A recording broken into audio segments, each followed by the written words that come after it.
Hey guys, this is Dr. Britt Baker, DMD, the mayor of Britsburg, and you're listening to Wrestling Cheers Podcast. Making your way in the world today takes everything you got. Taking a break from all your worries sure would help a lot. Wouldn't you like to get away? Sometimes you want to go where everybody knows your name, and they're always glad you came. You want to go where you can see that troubles are all the same. You want to go where everybody knows your name. And welcome back to Wrestling Cheers, where everybody knows your name, especially when you live in California now. This is Wrestling Cheers, and we'd like to talk about things going on in the Northeast Ohio independent wrestling scene. We preview shows, we review shows, and sometimes we even have interviews along the way. This is a special interview episode with This Ends At Prom. I'm your host, Justin Summers, and Wrestling Cheers is brought to you by the Trending Topics Network and Midwest Territory. Please rate, review, and subscribe your ever list this fine podcast, whether it's Apple Podcasts, Google Podcasts, Stitcher, TuneIn, YouTube, Spotify, iHeartRadio, Pandora, Amazon Music, or Podbean, WrestlingCheers.podbean.com. Find us on Facebook, Twitter, and Instagram, Facebook.com/WrestlingCheers, Twitter.com/WrestlingCheers, and Instagram.com/WrestlingCheers. Email, if you so choose, is WrestlingCheers@gmail.com. And we no longer have a store at a certain website. Like I said, I'm your host, Justin Summers, and we're here with This Ends At Prom. We have BJ and Harmony Colangelo. How are you ladies doing this evening? I'm tired. I've been up since 5 a.m. Oh, that sucks. That's just my life now. That's what happens when you go from bartending to working at a place that primarily does coffee. I'm doing pretty okay because I didn't have to work today because I work that Monday through Friday life. Yeah, I love working the Monday through Friday life. I've gotten spoiled to the point I don't want to work weekends at all if I don't have to. Mm-hmm. Big same. So you guys host This Ends At Prom. I don't know how many people that listen to this show listen to it, but can you please explain to everybody the premise of the show? I fucking love it. Harmony, do you want me to take that? I mean, you're usually the one who has spiel things, so sure. Sure. So This Ends at Prom is a coming-of-age podcast that centers on films and media that are either about the teen girl experience or are marketed to teen girls. It was originally conceived as a column that I was going to be writing for a magazine, and then all of that sweet, sweet freelance money dried up in the pandemic. So I got the rights to the idea back, and Harmony and I sat down and were like, what if we just made this a podcast? And we originally thought that like it would just be a fun thing for us to do in our spare time when, you know, we were locked up and didn't really have much to do. And it has since sort of built this like really lovely community. But basically it is watching teen movies, which is a genre that I like to describe as dismissed cinema. It's an area of film that doesn't really get analyzed a whole lot. People tend to write it off as being lowbrow or lesser than and don't really put a lot of time and effort into thinking about it. And I think a whole lot about it. And it's fun because Harmony, as a trans woman, was socialized as a teen boy. So a lot of these movies she completely missed growing up. So there's really no nostalgia for her on any of these. So she can be a pretty unbiased party when it comes to viewing these, something that I tend to struggle with sometimes because some of these movies, it's like, oh my God, I know they're so problematic, but it meant a lot to me when I was 12 and it's really hard for me to separate those sometimes. But that's part of the exercise is learning how to love things critically. It's all about breaking it. It's like, man, you sure like 10 Things I Hate About You? Are you sure? Let's smash this open and take a look, because so some of these are not, I was having a conversation with one of my coworkers today who was like, oh, I love 16 Candles. And I'm like, well, have you seen that one in like the last 15 years? Because it's really racist and really rapey. Yeah, that movie has aged like milk in the sun. It's awful. But the thing is, like, it's important that, like, we don't approach these movies of, like, just so you know, 16 Candles is, like, really problematic and you should not be supporting it. Like, we don't go from that angle. It's like, hey, this is a movie that completely changed the landscape of an entire genre of cinema, and it is also aged terribly because these were the social norms that were acceptable back then, and we need to understand historical context and cultural context of when these movies came out, because teen movies are ultimately time capsules. Like, so many films are made with the intent to either be timeless so that you can watch them over and over again, or they are meant to be like period pieces and they exist in like a world outside of our own.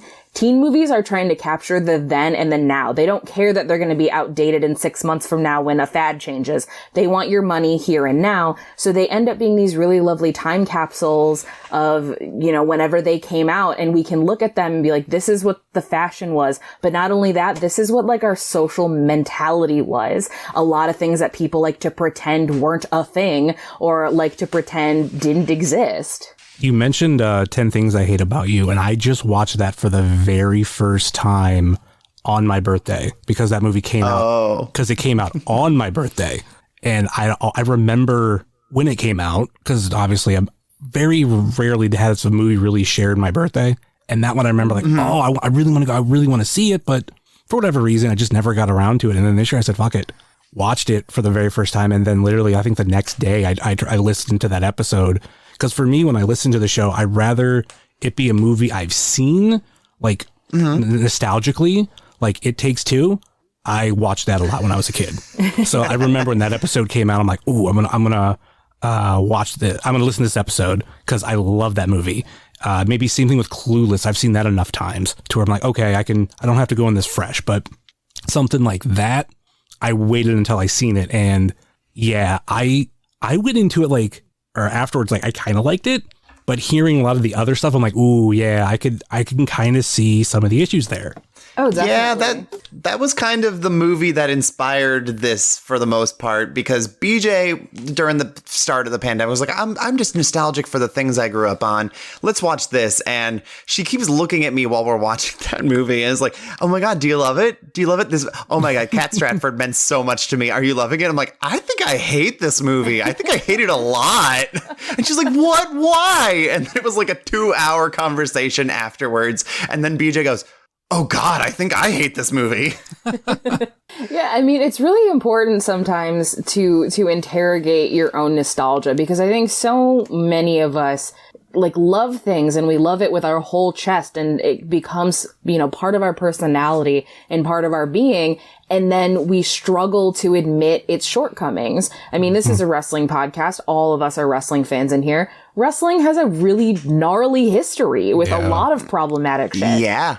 And it's really important that you can recognize that, like, you're not suddenly going to dislike the sport of wrestling. You're always going to like it. But hey, maybe we could be like, you know, it was not cool. Blackface. Like, that shit was not okay. Someone should have said something. You can hold multiple truths at the same time. You can be like, you know what? Wrestling is one of my favorite things in the world. Also, there's a lot of gnarly stuff that gets kind of pushed under the ring, so to speak. And it's okay to acknowledge them both. They can exist simultaneously. Mm-hmm.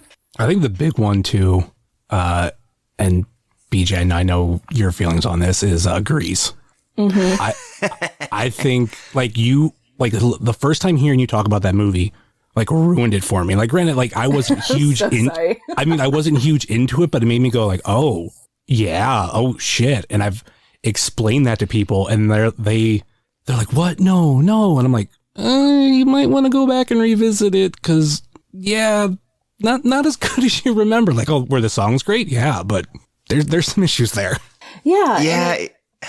It's all the moving pictures and happy songs and bright colors, and everyone's like, Grease is lovely. I've been watching it my whole life. And you just take in the distracting ambiance of that movie, and then you don't really think about the deeper aspects of what is going on in that film. And I think so many of us, if it's something that we watched as children or something we watched a lot when we were younger, as adults, we tend to watch it on autopilot. We're not really taking the time to interrogate what it is that we're watching, because it reminds us of, oh, I watched this with my grandma on this summer day. It was after I got stung by a bee for the first time. Whatever the story is of you watching this movie, that tends to take precedence over what's actually happening. And I think if we all like took the time to really assess the things that we were watching, then it wouldn't be this like, wait, oh no, what are you saying? Oh no, like it's okay to interrogate the things you're watching. And it's okay to also watch things with just full head emptiness. Like that's fine too. Like neither of these things are wrong. The problem that we run into though is that so many people that do watch things with, you know, real, just their brains real smoothed out, is then they then speak as like an authority on it. And like, you can't do that either. And also our lived experiences and perspectives shape the things that we're watching. One of my favorite movies of all time, that I watched as a teenager is Freaky Friday with Jamie Lee Curtis and Lindsay Lohan. I love that movie. And it wasn't until I watched it as an adult where I was like, wow, this like the fortune cookie subplot of like the magic, this is real racist and falling into these gross kind of like Orientalism tropes that are just really offensive. And oh goodness, I forgot that this was here, because in your head you're like, oh, I love Freaky Friday. I love Jamie Lee Curtis screaming, I'm the Crypt Keeper. I love Lindsay Lohan screaming, oh my God, you're in my life. I love that cover that they do for their band. Like, this is great. And then you totally just like purge out the parts of it that are offensive, because if it didn't, you know, impact you personally, it might be something that you didn't pay attention to. But you talk to any of like your Asian American friends, they might immediately be like, oh yeah, Freaky Friday, that racist ass movie. So like, it's important to kind of have an intersectional approach to what you're watching, because none of us are going to interpret a movie or a TV show or anything the same way. Yeah, I think it's really important to go back and like look with fresh eyes, but also to maybe even there's like movies out there that maybe I didn't give a fair shake for one reason or another. And when you guys have brought it to the table, I've gone like, okay, I'll look at it different. Like, for example, this is going to sound shocking to some people. I have never been a fan of Megan Fox. Like, and it's not like the acting thing is like what people would say, like how hot she was. I'd be like, I don't know. Like, there's just something for me that I don't care for. So I just always dismissed a lot of her movies outside of like Ninja Turtles. Because even as much as like I didn't care for her, I'm like, she's not that bad in that movie, guys. Like, she's just April. Like, focus on the turtles, not her. But I decided to give Jennifer's Body a shot, and yeah, like I could see a lot of the stuff that you guys are saying. Even like watching it before listening to the episode too, I was like, I could tell that there were things that were definitely made for the trailer. Like, we're gonna advertise to like the certain demographic, and like that it wasn't necessarily there. But like going back and watching, I was like, oh, that was actually a very fun movie. Oh, that's one of my favorite games to play whenever I watch a movie and go, that even without watching the trailer, you can watch a certain thing and go, yep, that was shot for the trailer. Mm-hmm. It's like, oh, there's a trailer line. Like, it's just like, it encapsulates the energy of what they want to put out there for the marketing. And Jennifer's Body, it's like so manipulative and like incorrect how they made that trailer and what they were projecting that film as towards people. And that is ultimately why it was dismissed for like 10 plus years until very recently, that people are like, oh, hey, were we all wrong about Jennifer's Body the whole time? And it's like, yeah, kind of. We were all wrong about Jennifer's Body, aside from a very select few who've been screaming at us for a while.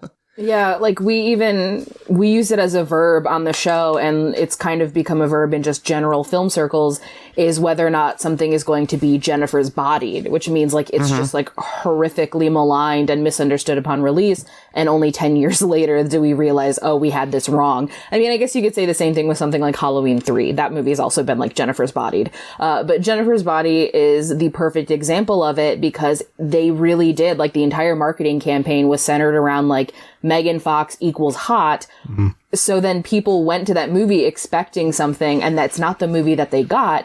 So what ended up happening is the entire marketing campaign pushed out the audience that movie is meant for. Like, teen girls really didn't seek that movie out because they thought that it was going to be this like male fantasy trip, and it's not. That's not what that movie is at all, which is why dudes went and saw it, and most of them like didn't like it because they expected it to be like Megan Fox topless making out with Amanda Seyfried and like maybe some horror stuff, when really like it's a movie about friendship and about like how popularity can ruin your friends, and having like toxic, like, codependent relationships with your friends. And then, you know, obviously the horrors of the way that men will use women for their own bidding and what happens when it backfires. Like, this movie is so, like, pro-feminist, and it was marketed in a way that you thought it was going to be, like, a sex thriller, and it's not. And now, in hindsight, we can recognize what this movie truly has always been and how brilliant it is. And it's just a shame that it took so long. It's really a shame. So a really interesting aspect that I love about how this is being reclaimed specifically now with Jennifer's Body and a few other examples is that you had films like, say, Tank Girl as a really good example of being like, oh, well, it's a cult classic. It didn't really perform super great at the time, but it has like the correct ideals for everyone to embrace it and love it for its feminism. But the thing that we're seeing more recently in light of, like, you know, post Free Britney and plenty of other things that are happening, post Me Too, is you have these high femme films like Jennifer's Body or like Barbed Wire or what a future film that will be Jennifer's Body one day, I think, Black Christmas 2019, where you have these much more like feminine, less aggressive films like that are they're landing. Like, we call it like embracing the bimbos a lot, where it's just like, we are super pro bimbo in this household, and we don't mean that it's like a knock against anyone's intellect, but more so just as like beautiful women can be cool and badass in a way that they're not allowed to be most of the time. And it's so easy to hate the popular girls for their looks, which is a thing that comes up all the time in teen films. And I like where we're getting now culturally, where that isn't as much of like, I don't think anybody in this room, but like so much of what people hated about Megan Fox was that she was too hot, you know? Mm-hmm. And now we're getting to a point where it's like, okay, but she's really hot and we love that about her. The thing we don't like is Machine Gun Kelly. Yeah, as soon as you said what we don't like about him, I'm like, it's got to be fucking Machine Gun Kelly, because that's definitely, we're like, you know what? Maybe we were wrong about her, but like this right here, just please don't. Like, speaking of Northeast Ohio, I love how much no one in Northeast Ohio claims Machine Gun Kelly. Like, people in Cleveland will be like, yeah, we'll claim the Black Keys. We'll claim all these other things that aren't from Cleveland. And he's from Shaker. And they're like, we still don't want to claim Machine Gun Kelly. I remember when he was first coming up, I really liked him. But like over time, I was just like, meh. And then, like, especially when you did the thing with Eminem, I'm like, all right, dude, like, don't just stop. Right. I don't know. I feel like dude's been a little high on his own supply for a bit. I obviously don't know him personally. I have no idea, like, where the line between Machine Gun Kelly, the persona, and Machine Gun Kelly, the actual human being, is. There's just no way for me to tell. Maybe he's the nicest dude and it's all just an act and we're all getting worked. Who knows? But yeah, part of me is like, I'm happy for Megan. She seems to be doing what she wants after many, many years of not feeling like she could. I don't know. I just find this, maybe she's having a midlife crisis. Who knows? I don't know. I can't speak for anyone else, but people have plenty of good reasons they don't like Machine Gun Kelly. Me personally, he almost hit me with his car one time, so he can fuck off. I remember that story. Yeah, fuck him. Yeah, I always feel like bad for her of even with the Turtles movies. Even like I said, like how I felt about her, like I still like those movies, but so many people shit on the first one and they made some mistakes. But the second one, as a Turtle fan growing up, like that was like the movie I wanted because it was basically one big cartoon. And I remember leaving the theater like, oh my God, that was so fun. But it was ruined by so many people so they didn't go back. And like there was so much there left on the table and that got wasted. Yeah. I agree completely. And I think that's the thing people forget is you have somebody like Megyn Kelly Megyn Kelly, that she's someone you can hate. But you have somebody like Megan Fox.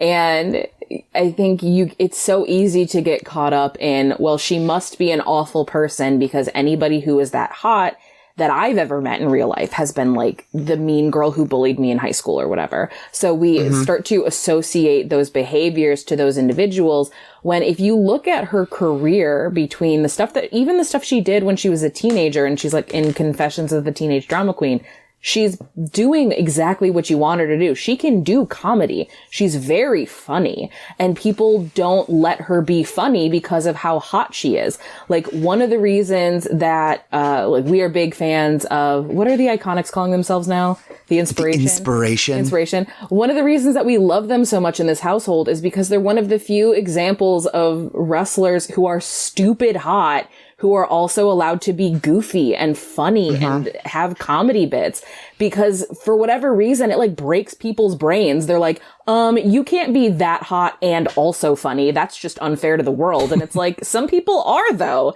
and we should embrace that. Like, let them be funny.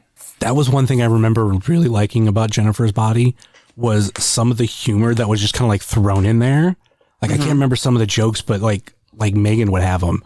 And I'd be like, oh, Megan's got all the good punchlines in that, like telling people that they're lime green jello. Like, that stuff's great. And she handles the Diablo Cody-isms of the script, like, masterfully.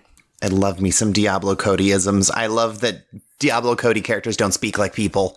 Yeah, I'm a big fan of that. People love to trash on Juno and Jennifer's Body. Like, teenagers don't talk like that. And it's like, if you try to tell me that when you were a teenager, you and your friends didn't have like weird inside joke, like phrases or expressions that no one else understood, you're lying. Like, all of us do this, but when you see it in a movie, you feel like, but I don't get it. I'm left out on the inside joke. And it's like, yeah, that's part of life, man. Like, we don't always get to be in on everything. That's called getting old. Yeah. The teens leave you behind. I kind of feel that. I know, like, recently I seen, it was like maybe like Ozfest 2000 or something, of like what people wore there. And I was like, oh, I remember that time. I dressed somewhat like that. Not exactly like that. I always thought that way was cool. But looking at it now, I'm like, oh, shit. I had a conversation with somebody who was they're trying to understand Hook on AEW. And they're like, what is up with that hair? And I was like, if you spend 0.5 seconds on TikTok and scroll, you will find 100 boys with that same haircut. Like, that is a thing now. And they're like, I've never seen it. And I'm like, are you hanging out in high school? No, because you're 40. Like, I promise you, this is a thing. All those e-boy haircuts, or lack of haircuts. Just the bangs are as wide as the room. Yeah, Hook's going to be like the next big thing. Like, it's crazy. I've never seen a reaction to a wrestler like this so early on. And basically, I don't want to say it's for nothing, but like, he hasn't done a lot, but people have been gravitated towards him. Like, I'm not huge on him, but I can admit, like there's something there.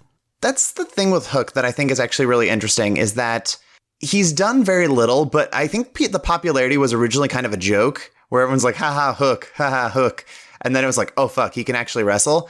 And it makes sense that much of what his character's doing is a very updated version of the same kind of stuff Taz did, which is like absolutely beating the shit out of everyone, no selling moves, not talking a lot.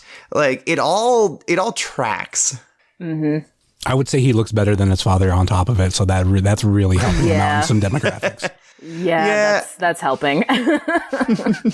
Taz doesn't look bad. It's just he's not a pretty boy like Hook is. He's so cute. I could not imagine in the 90s just anybody being like, yeah, Taz. Oh, what a stud muffin. I mean, hey, Taz is like, he's no slump, but like, yeah, Hook is, he was blessed in the genetics department. So how has been the relocation to California? You guys moved early last year, if I'm correct. Yeah, a little over a year ago, like 13 months. How's California been? I'm trying to figure out how to phrase this. The move to California. It's when people go, it's interesting. So the move to California has been honestly, genuinely wonderful in a lot of ways. And then obviously any new place is going to have its growing pains. The ways in which it's good, I don't really have seasonal depression anymore. I just have actual depression, which is kind of sweet. Big fan of that because it's nice all the time. I really don't leave the house all that much still because I'm still very, very immunocompromised as a pancreatic cancer survivor, and COVID is a thing. As much as people want to pretend it's not, it is, and it could kill me, so I don't leave the house. So I don't have to deal with like people nearly as much as Harmony does. But the things that I have enjoyed about it, I like that I can kind of go outside anytime. And I also like that when we do go outside and we do things like go to the grocery store or just exist in public, it doesn't feel like the circus has arrived the way that it did in Ohio, where like people would stare at us or say things or just be genuinely real big pieces of shit about it. That doesn't really exist anymore. And that's really nice. But there are obviously differences in ways that like living in the Midwest and especially living somewhere like Cleveland was more beneficial. There absolutely is like the coastal bubble that people complain about. That is a real thing. Because sometimes it's like trying to explain to people what's going on in other places. Cause obviously we're still very invested in what goes on back in Ohio, in Cleveland, or for me in Chicago. And, cause we have people there that we love and we want them to be safe. And then you'll read a headline where it's like, wow, you can just conceal and carry now with like no background check and no training. That's fucking crazy. And you try to explain that to someone out here and you're like, that's not real. No one would, that wouldn't get approved. And you're like, oh, but it does. And it did. So sometimes that can get really frustrating because you try to explain to people from here, like what it's like other places. And I think because it's so beyond like insanity for them, like they physically can't process it. Like they think you're messing with them. Yeah. On top of that, I think that there's like, at least with the people I interact with who primarily have spent their whole lives in like the Southern California or even just anywhere on the West Coast, is that there's this good vibes only kind of thing. And I'm from somewhere where it's a lot more rough and tumble. And so if you come with any kind of negativity, they're like, I don't physically know how to handle this. And now I'm uncomfortable and and they kind of break. And I'm not trying to break my coworkers or the people who come to where I work regularly, but it's almost like I'm speaking a different language sometimes. And that's been an adjustment because like metaphorically, I am working with people who have never seen snow. And I know what the cold is like. So it's really something some days. It's a lot. Yeah. It's like, we've like told people that we know from here, like, cause they always ask, how do you like it better? How do you like it better? How is it different? How is it whatever? And you'll tell them stories from like what things that would happen to us in Cleveland. And it's very clear that like if something like that happened to them here, it would like ruin their whole lives because they've not been conditioned for that sort of thing. And there's definitely some unlearning that's had to be done. Like I have such walls and defense mechanisms set up from just living in Cleveland and having to deal with like weird, bigoted, like MAGA people. And that's not really a thing out here. Like obviously there's bigots and assholes everywhere. Like that's a thing. But in terms of like going somewhere publicly, like I have to reteach my body to calm down and like to relax because I'm so used to having to be on the defense and having to like scale my surroundings to make sure that like some idiot with like rolling coal in their truck is not going to like call me the F slur. That's not really a thing out here. And when people are like nodding at me and smiling at me, like they mean it. Like they're not trying to like mess with me. And I have to like reteach myself like, no, like they're genuinely smiling at you to be nice. They're not trying to mess with you. And that's a hard thing to process as well.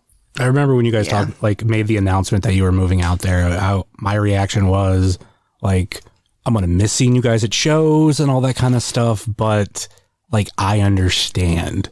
Like, I mean, I understand to a point because I've never been in like your guys' shoes, but I know like it can't be fucking easy. And going to live in LA where it's going to be like, well, we're going to take a lot of the bullshit that we have here and like we're getting away from it.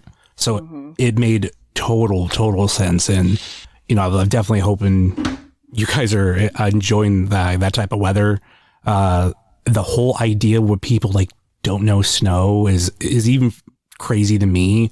I have family that lives in Phoenix. I think the difference is for them though, that like there's like places that they will go if they want snow. And I remember like when I saw them when I was younger, they would be like, oh yeah, we love going up for snow and doing this, blah, blah, blah. I'm like, yeah, but the difference is like when you're done and tired of it, you can go home. I'm stuck with it for a couple months. So that's why I hate snow. If that doesn't speak to like this overarching concept, because like we're near mountains. If I wanted to, we could go up to some mountains on like a day trip and there would be snow there. But like you're visiting the snow as opposed to living with the snow. And like that says a lot. Yeah, you're not waking up on a Monday and being like, well, I have to dig out my entire car and now I'm going to be an hour late for work. Like, that's not a thing that anyone here has really had to deal with, unless obviously they're from somewhere else.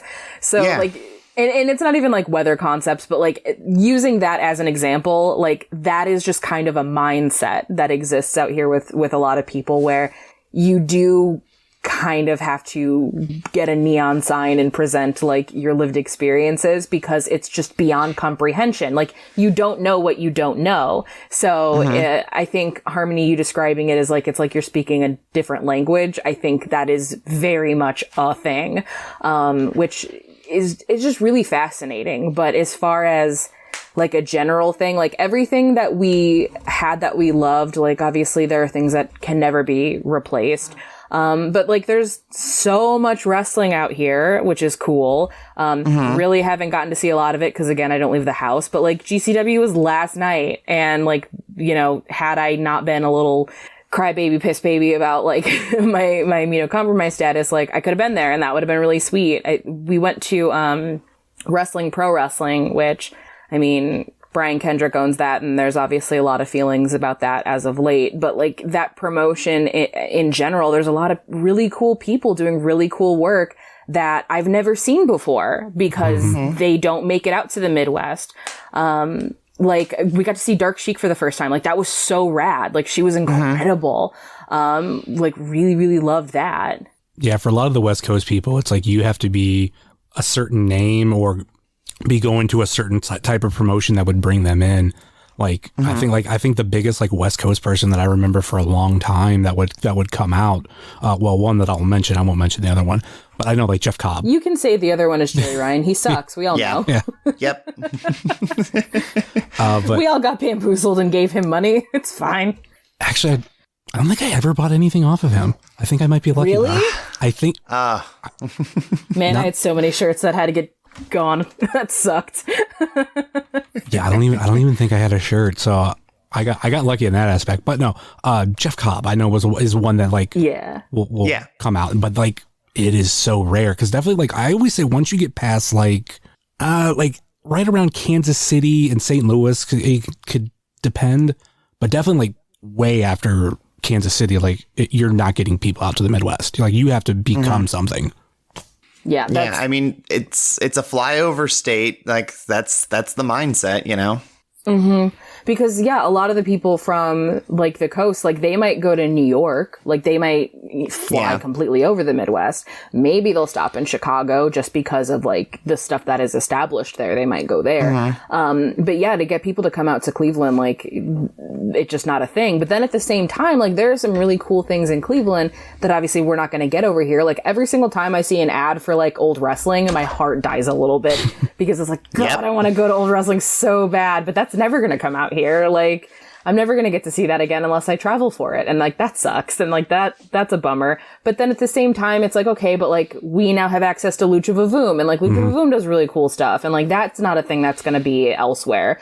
So gotta go to Bola one year. Yeah, gotta go to Bola one year.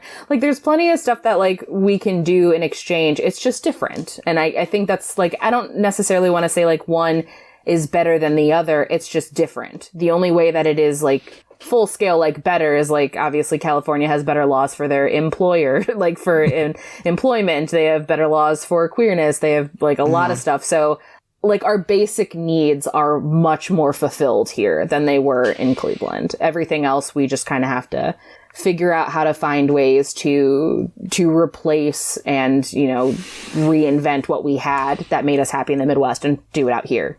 Yeah, it's figuring out this city, which is much bigger and more diverse, and there's just more going on. Like, Los Angeles is a great city if you like to do things. I don't do very much. I don't have the energy to go out and do things routinely. So the way I try to pitch it to people is like, in Cleveland, I knew where to go for like the music venues that I wanted to go to. I knew what local bands I liked and wanted to support and where I could see them. And I understood that scene. Here, I happen to like bands who are in Los Angeles. Like, I was already a fan of like Hoity Toity or We Are the Union, who are based out here. And now I need to figure out the scene and how to navigate it. And that's just a change. That's just the par for the course for moving. It's almost like going to a new school. Ah, God, isn't it? Yeah, it really is. And like, who am I going to sit with at lunch? And what's so funny is, like, everyone who talks is like, oh, you've been here for a year. Like, what's it, like, where have you found your stuff? And I'm like, I think you're underestimating that we are still in a pandemic. I don't know. I don't know where things are. Harmony predominantly does the driving. So, like, if I don't have GPS, I am screwed. I have no idea, like, how far things are in relation to things. And also, like, the traffic is as bad as everyone says it is. So, like... Oh, it's a nightmare.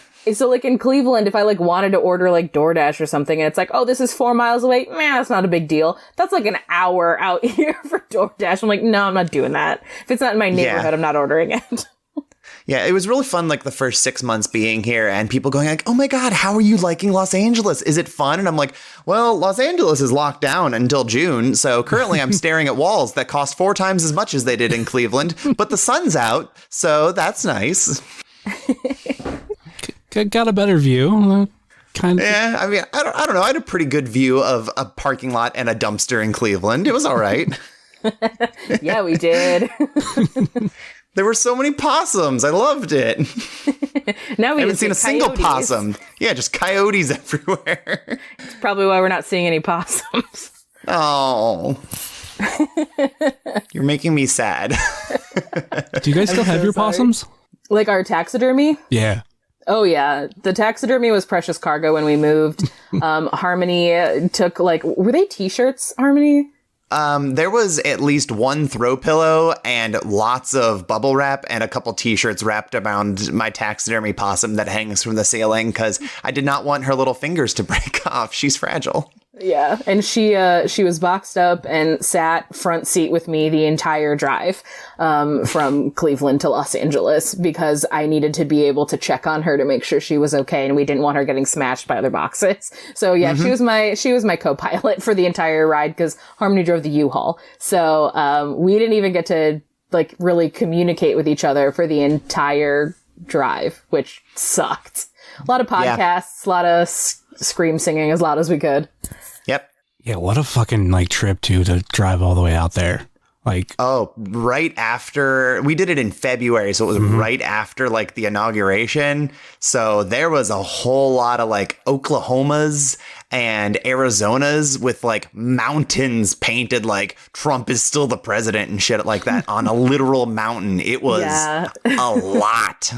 And it was also, I mean, we were still pretty close into lockdown, and because originally we were going to take like the northern route, which takes you through like Colorado and then, you know, drops you out on the other side.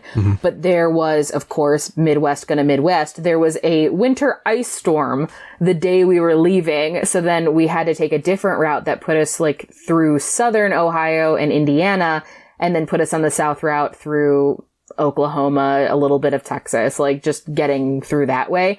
And pandemic, who? Like, we were frequently the only people masked, like, nobody was distancing anything. And this is, like, January of 2020, or 2021. So, like, it's still, like, there's no vaccines yet.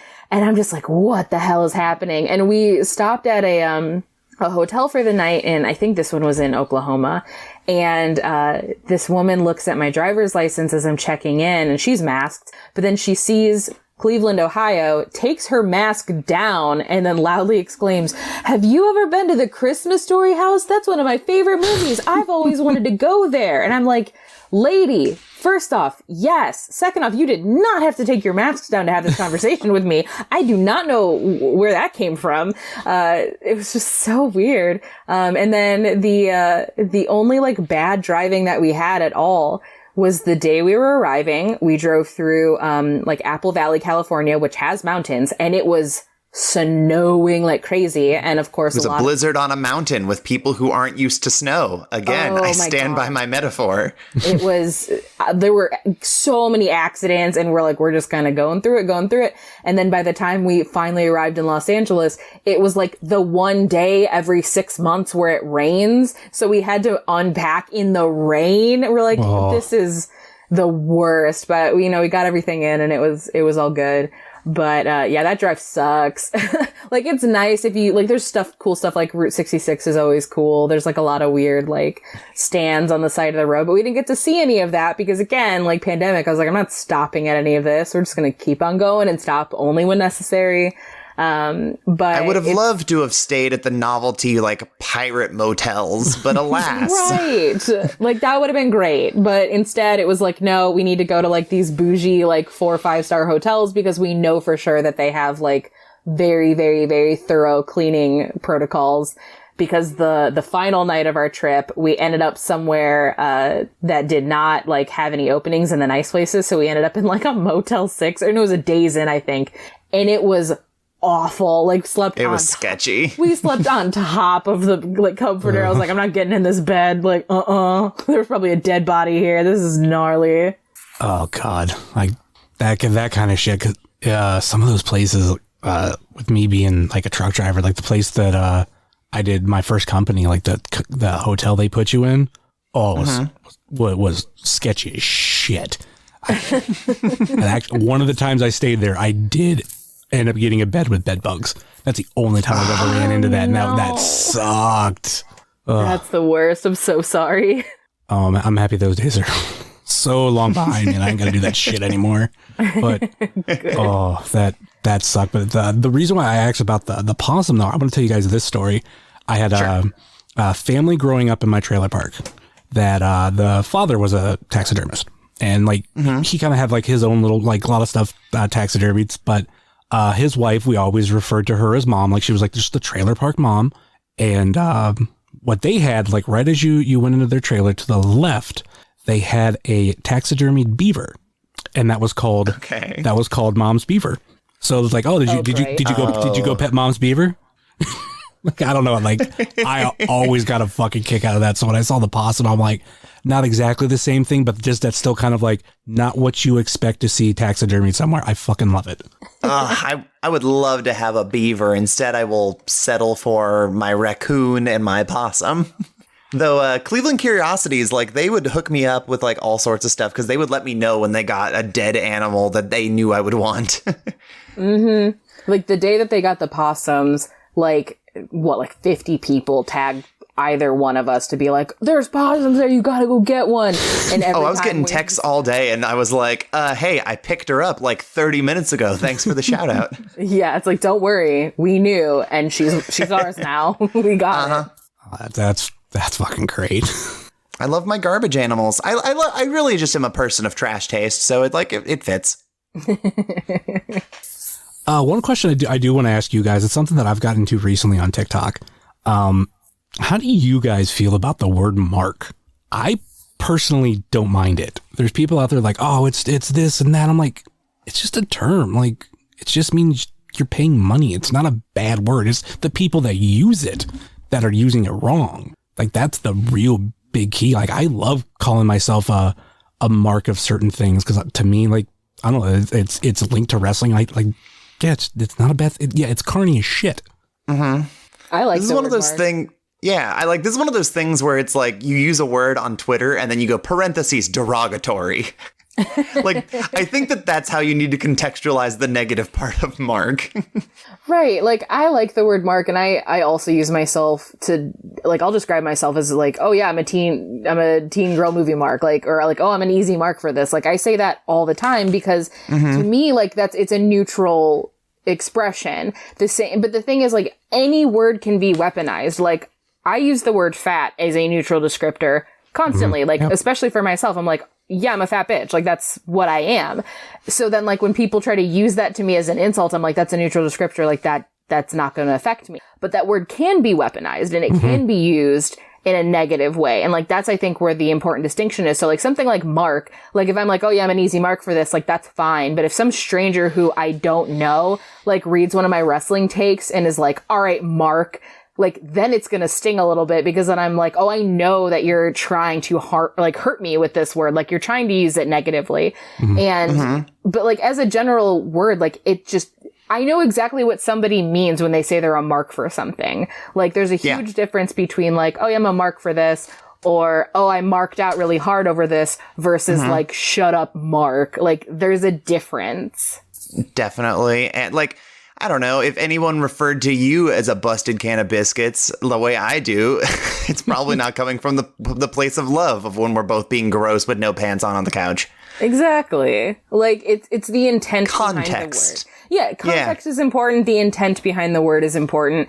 But yeah, I think mark is a neutral descriptor, and I don't know why people, like, get so busted out of shape for it. Will I use smark as a derogatory term against people that are being smarky? Yeah, because I know it's going to piss them off. But I will fully admit, if I'm doing something or saying something that's smarky, I'll be like, all right, I don't want to be a smark about this, but, and then, say whatever I want. Because, like, any word can be weaponized. Like, obviously, we're not classifying slurs with this. Like, they're their own category. But, like, any word in general can be weaponized. Even words that are nice can be weaponized. Because you can very easily just be like, oh, wow, you look great today. Like, nothing about that sounded nice or sincere, but I was saying nice and sincere words. I would say that's kind of like bless your heart. Oh, yeah, absolutely. Bless your heart is absolutely one of those terms where it's like, it sounds nice, but was it? I remember, this is one of the most weird things, but I remember having a conversation at the bar I used to work at. And it's something that I said. Someone was telling me a story about something, and I went, oh, honey, which was basically my way of being like, you sweet summer child, I love you. How did this happen? And someone's like, oh God, did you just get oh honeyed? And I was like, why is that bad? It's like, oh my God, I would be so embarrassed if someone oh honeyed me. And I was like, oh honey, you're telling on yourself that you have been oh honeyed a lot. Yeah, I guess that could be too. I get that more from How I Met Your Mother though, because they did have an episode where about saying that to somebody who they forgot their name, like in the retelling of the story. So yeah, the whole thing was every time she would say something dumb, everybody would go, oh, honey. Oh, I never saw that episode. Maybe that's where they got it from. I say it because I just really want to be like a truck stop waitress who just gets cigarette ash in your eggs and just goes, what do you want, honey? Oh, honey. What? More coffee? Like, I want to be that person in terms of my energy. I totally agree with you, BJ, what you were saying about the word fat. Like, I'm the same way. Like, I don't know if I've ever told this on the podcast, but like one of my big nicknames growing up was fat ass. And it was me taking this insult that people would try to throw at me and go, okay, just call me that. And like, it really like de-weaponized it to where people would be like, try to talk shit. I'm like, I don't care. And it was also like on the flip side, like a really good icebreaker. Like there were people that I met for the first time, like around like certain friends, and they'd be like, what's your name? I could say fat ass. They instantly fucking remembered. They were, anytime they would see me in the future, they definitely laughed at the first point, and they'd be like, oh, fat ass. So like, yeah, that's kind of the same thing too. I didn't think about that. We're kind of getting to a place culturally where I think that obviously the word fat is always going to be loaded because we live in a fat phobic society. So like that's just part for the course. But culturally, it seems like using fat as an insult is sort of kind of slipping away because people are realizing that like it doesn't hurt feelings as much anymore because like fat liberation and body positivity have gotten so big in recent years, but it's like every other day I'll see something on TikTok where somebody will, you know, say to you, almost exclusively a woman, but they'll say to a woman or a femme presenting person, like, shut up, you're fat, whatever. And they'll just do a reply video and they're like, thank you for noticing. Like, was this supposed to hurt my feelings? All you did was accurately describe what my body looks like. Like, that's not an insult. So people, like, it's taking away that ammo for them because they can't use it if it doesn't actually hurt someone's feelings, if it doesn't actually like harm them. Like Drew Afulo, or I don't actually know how to say her last name. But like her entire account is just like roasting like toxic men who say awful stuff. And they all tell her like, oh, you're fat. You're fat. And she's like, when are you going to stop using this word? It does not hurt my feelings because even if I was fat, like that's not a bad thing. So like, please try again. And they don't have anything else. Like they just don't. And I think similarly, like that happens with like a lot of marks. Like people learn the word mark and they're like, I'm going to use it because it's mean and I know it means bad things. And it's like, well, you can't weaponize it against people that it doesn't offend. Like you can't shame somebody who's not ashamed. That's not how that works.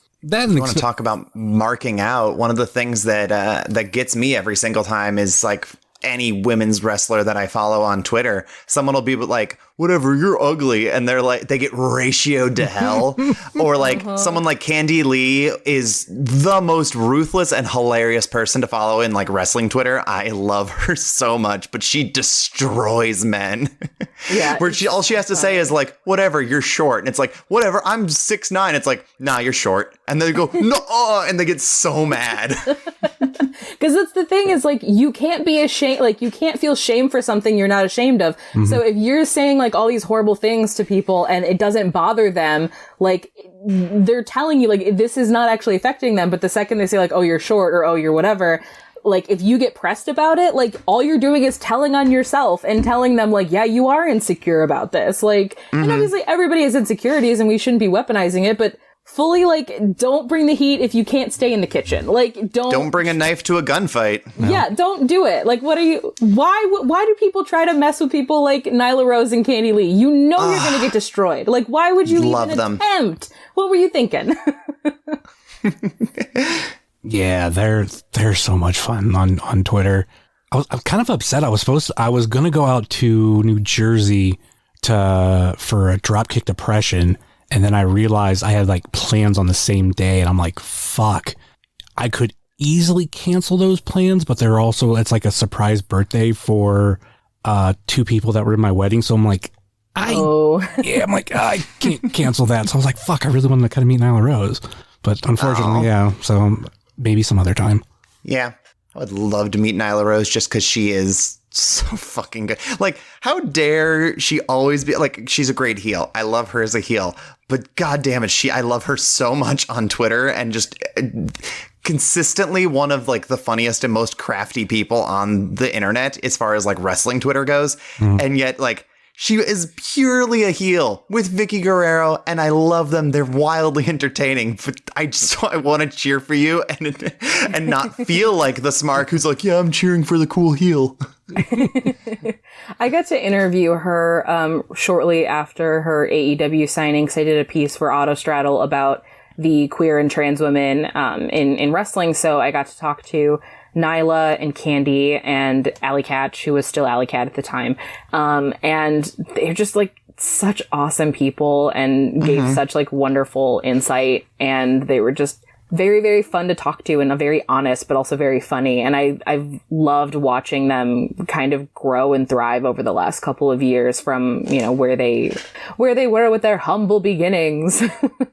God, I get so emotional thinking about Allie in particular, and having seen her come up through, honestly, wrestling a lot in Northeast Ohio for AIW, and people booed her. Like, she would try to get meow chants going, and people were like, we're not doing it, you suck. It was so mean. And now, like, she has broken all of them. Everyone's come around. They all love her. I love her so much, and I'm so happy to see her like thriving and everyone loving her and her being a badass and the fucking coolest. I love Alley Catch so much. I think this stems from us not sitting in the same areas. Like, I was always a part of the area that like we loved Alley Cat. Like I think my idea to have a bunch like people bring cat toys and like throw them in the ring instead of like streamers. But this is something that BJ and I have talked about many times to where like where you guys sat and where I sat sound like two different fucking shows. Yeah. And unfortunately, worlds. And real quick, unfortunately, like some of that is starting to leak more because a lot of us are catching some stuff and we're like, we are putting our foot down. Like there was a really bad comment made during a match in February that had Isaiah Broner and Pretty Boy Smooth like, oh yeah, for Black History Month. And like, I didn't hear it, but people I know heard it. And it's just like, nah, go fuck yourself. We don't want that shit here. We don't want your money. Yeah, it's really interesting because it really can be like where you're sitting can make or break the experience. And that's kind of the blessing and the curse of wrestling is that if you're in a section that's like a lot of fun with like a lot of great people, you're going to have a good time. But like I've been to some shows where just the people that I'm around, like it makes it not fun because they're saying like really awful stuff. And this goes across not just indie promotions, but like we went to Fastlane a couple years ago. And I don't know, were they behind us or in front of us? I don't remember. It doesn't matter. There were three dudes right behind us. Oh my God. They were insufferable. And like everything they said was awful and they were gross. And they were edgelords who were like, oh yeah, I heard that Asuka actually hates immigrants. Oh, I heard that Becky Lynch uses the N-word. Like just coming up with like ridiculous lies to one up each other for literally everyone that was coming out leading up to like Mania. The Mania before, so I guess it would have been 2019. They were the fucking worst, and it was just 3 hours of their unfunny jokes. Yeah, it was just awful. And then, I mean, the same thing with like even local shows where I talked about like the early years of Danhausen before obviously Danhausen has become who he is. Like there would be things where people would just like boo the shit out of him from the back where I was sitting. And I'm like, what? How do you not like fun? Like what's wrong with you? And it's really a shame because I think sometimes like how many people have been like brought to a wrestling show? It's like their first time. Maybe they've never gone before. And the audience is why they don't come back because like people are going into business for themselves and like just trying to like say things to be heard because they think they're funny or whatever.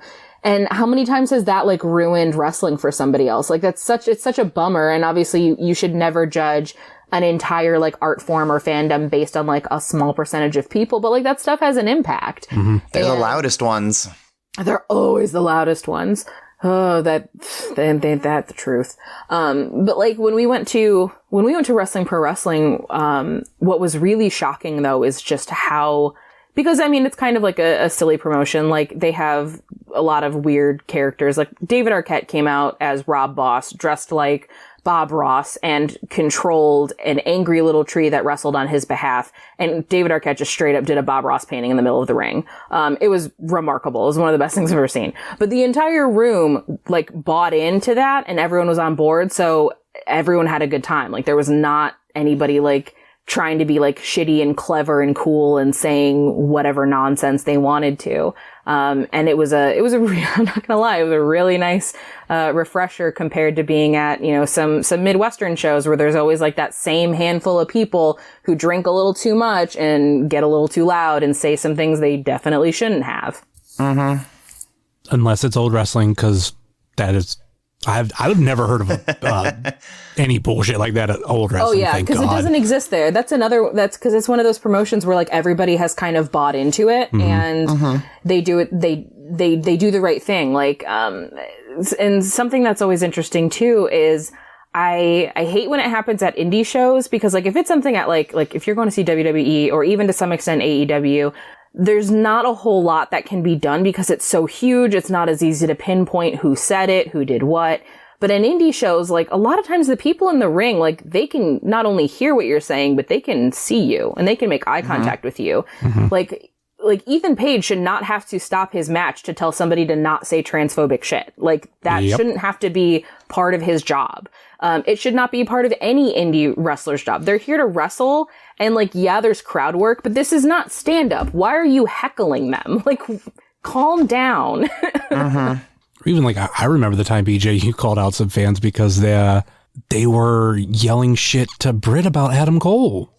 It was unbelievable. It was so ridiculous where it's like, just let her do her thing and let her be like, let her perform. Like, stop yelling to her about her partner. And because people love to do that. And the thing is, they don't really do it to men. They almost exclusively do it to women wrestlers who happen to be like dating other wrestlers. Like, they love to do that. It's like, you look at, you know, even on the bigger stage, you look at somebody like Brie Bella and like, how frequently do people do like Bryan Danielson chants at her? And sometimes she starts it and, you know, that's cute, but sometimes she doesn't. And it's like, leave her alone. Like, let her do what she wants to do.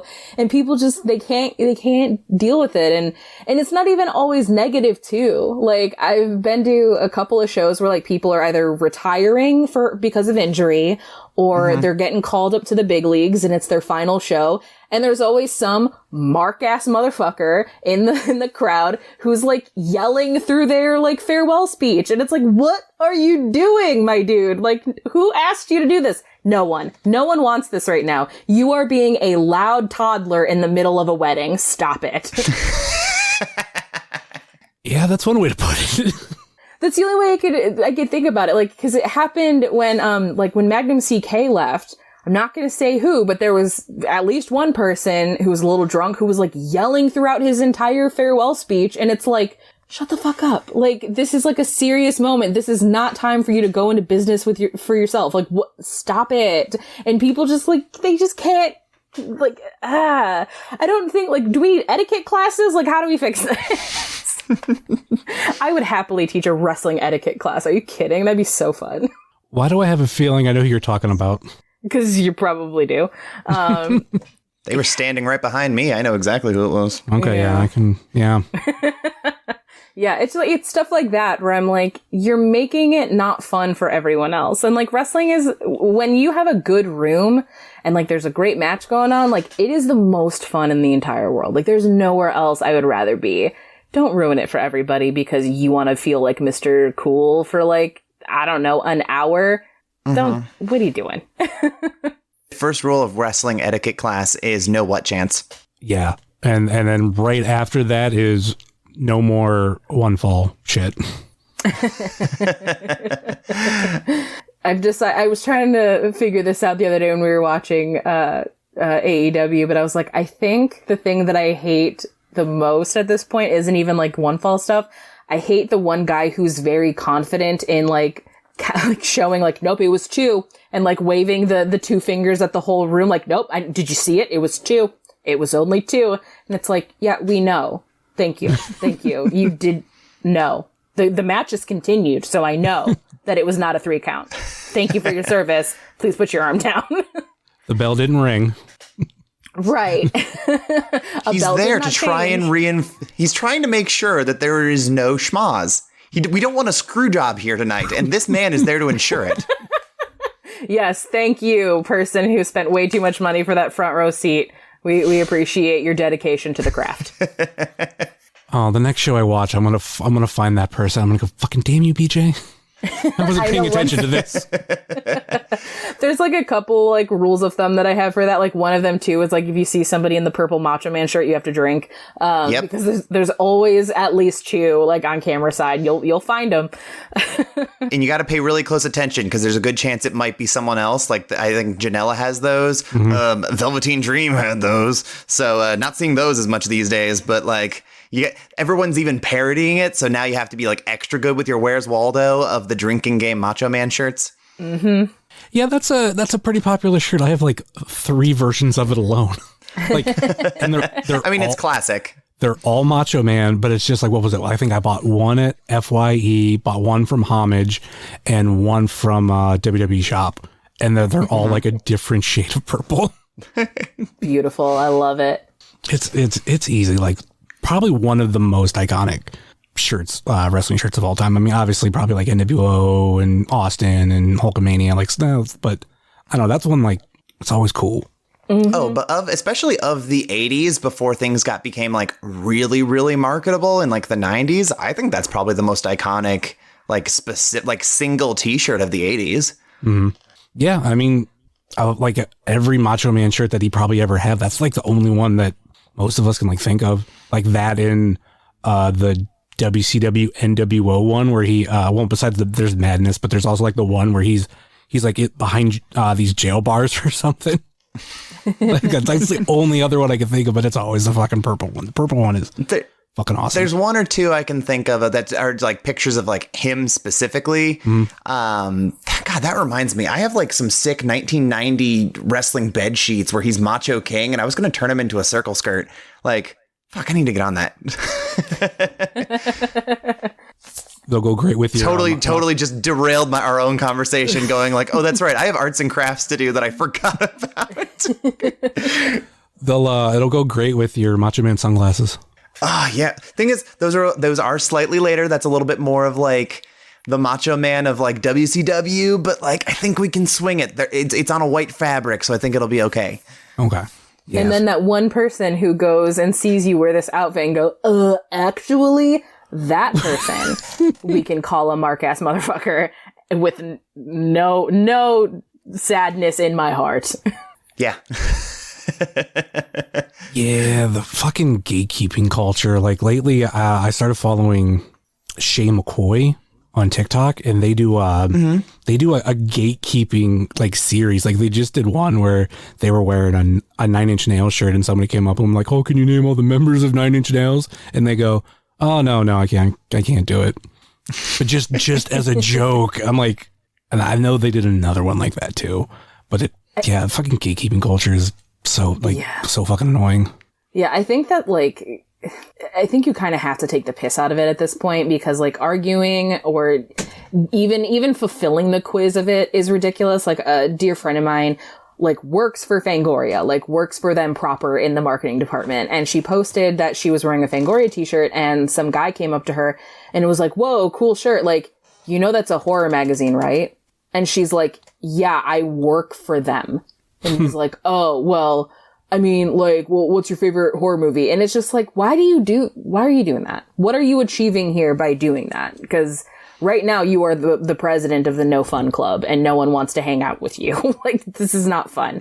Well, yeah, and you can't win with people like that. Like, if someone were to ask me, like, "Oh, who are your favorite wrestlers?" And I'd be like, "Well, one of them is Asuka," and they'd be like, "Oh, well, actually, her name is Kana." And I'm like, if I had answered that, you would have been like, actually, she's currently going by Asuka. So, like, you don't win with these people when you give them an answer, because they will have some smart ass response to tell you that you're wrong either way. Yeah, like, I deal with it a lot as somebody who, like, I fell off of wrestling during the Attitude Era, and I've talked about this publicly before, because it was not a cool time to be a girl and a fan of wrestling, because it was, like, exceptionally shitty to women at this time. Like, it was awful. And whenever I tell people, like, they'll say, like, "Oh yeah, Attitude Era is the best era," and I'm like, I really didn't watch a lot of it. Like, I've seen all of the matches now at this point, all the stuff that I need to, but ultimately, like, I really wasn't into it. And they're like, how could you call yourself a wrestling fan if you weren't into that?" And I was like, cause I didn't want to see women in bra and panty matches every weekend. Like, no, that wasn't my thing at that time period. And it was really not cool to be like a 12-year-old that was into wrestling when it was a bunch of 12-year-old boys telling me that, like, I was like a dumb hoe, because if you're a girl in wrestling, then, like, you must be part of the hoe train. Like, that shit sucked. I didn't like that. That does not mean that I'm not a good wrestling fan. It means, like, I set boundaries as a preteen and stuck with them. That's what that means. Yeah, I always say people overglorify the Attitude Era, where there's some parts about it that were great. Yeah, but, you know, as much as like a lot of people now are more behind women's wrestling, it's like, yeah, there really wasn't any. And I will always point to my favorite era, which is the New Generation era. I'm like, yeah, they at least had, granted, it was just like Alundra Blaze running through opponents, but that's more than they had. I mean, the fact that we had Alundra Blaze versus Bull Nakano, like, that was my introduction to Bull Nakano, and now she's one of my favorite women's wrestlers of all time. Oh, she's so talented. So cool. No, but I mean, it's very much the WWE thing, which I love people calling them out on Twitter these days. By the way, I hate wrestling Twitter, but also I have a lot of fun with wrestling Twitter. But I really love the people who, anytime someone tries to post a fact or whatever, they're like, "Hey, please learn about wrestling history from places other than WWE documentaries." And that's so much of what is like the preservation of a lot of wrestling history is like whatever the narrative WWE spins is or whatever they deem necessary to remember. So that's why people think the Attitude Era is so great because, here's all of the highs and we gloss over all of like the kind of bullshit lows, which is a lot of it. And also like, wow, wasn't the New Generation era bad? Because in 1995, King Mabel versus Kevin Nash, that's all it was. So it's the very, dare I say that heel Daniel Bryan was very right in calling wrestling fans fickle. Oh, yeah. And then the thing that I do love now, just in general, is how the landscape is changing. And especially like when there's been a push over the last handful of years about just representation. Like we're finding ways for everybody to get represented. Is it more on the independent level? Yes. But the fact that like we have, you know, Effie's Big Gay Brunch, we have For the Culture, and there's the thing about I love about the black wrestler shows is they're becoming more just than the For the Culture. There's other promotions doing it. It's like, great, this is awesome. Give everybody representation. I'm fucking for it. Like, give everybody an opportunity to fall in love with wrestling, not just, you know, white dudes. Totally. And I love like, because what we're starting to see is like these quote unquote like specialized shows are showcasing talent that a lot of people may not have heard of otherwise. And this is like their chance to shine. And then they get plucked into other shows and they get booked other places because it's like, hey, I saw you in this show and you were amazing. And like, this is what we talk about when we say like why equity is important. It's like, yes, you do need to have the shows like For the Culture and Effie's Big Gay Brunch because a lot of these other promotions, they've not seen a lot of these other wrestlers before. They don't know how talented and capable they are because they've not been given a fair shake, probably because like, oh, well, we already have 2 black guys on for this show, so we can't have any more. Like that backwards ass mentality. So when you get to give them this new audience, then that also puts them under the eyes of like new promoters, which is great. Like I hate that that's like how it has to be, but it's working. Like you think about like, look how like the meteoric rise of somebody like Effie is like, should be studied. Like it's amazing. That's a dude that just grinded. Like I remember when he was like mostly in Florida and like I got friends down there like do podcasts and everything and they were like really close to him and like kind of like turned me on to him. I was like, oh, you know, check out this guy and blah, blah, blah. And like his interviews are always great and funny and just seeing like where he is now and like able to have like your own show around something about just being, you know, LGBTQ, like like you're somewhere in there, you're on one of these shows and I know like so many people that, definitely turn to it one way or another. Like, my friend Sarah, like they did the photography for that show because, you know, they're non-binary and, I don't want to miss anything, but I know at least non-binary.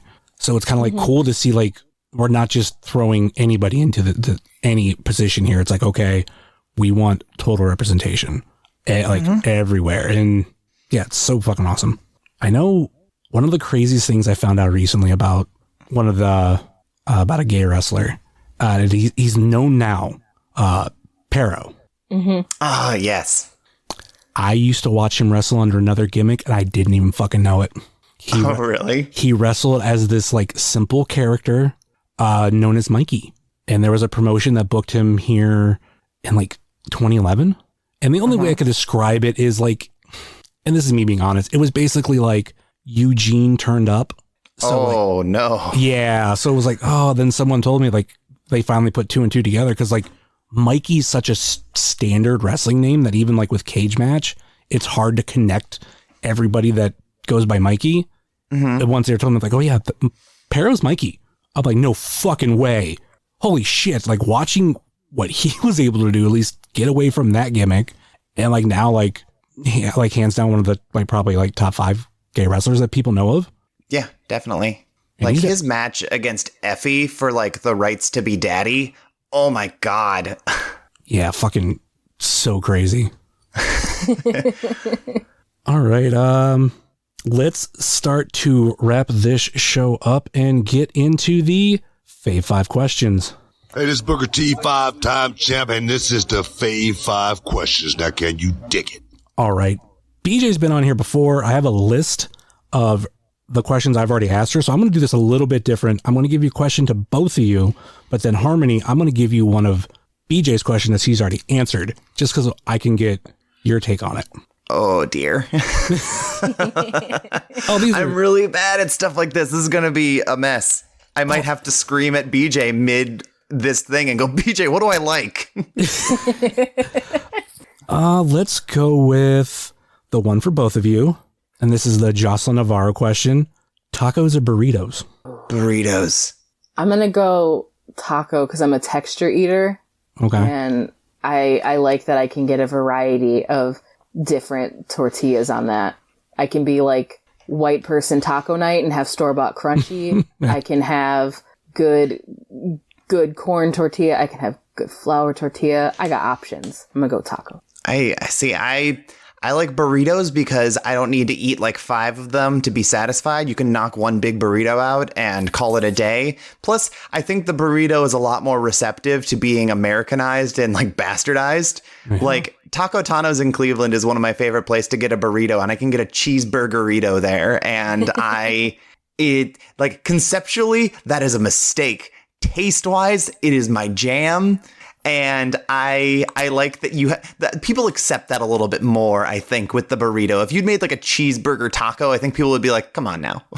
Yeah, that's true. Even they tried at least in my opinion, they tried that waffle taco, and I'm like, granted, I like waffles. I like tacos, but trying to like do this whole thing of like, oh, it's a taco. I'm like, no, it's... Yeah, the waffle taco did not work. The breakfast crunch wrap, however, I would give my life for. Yes.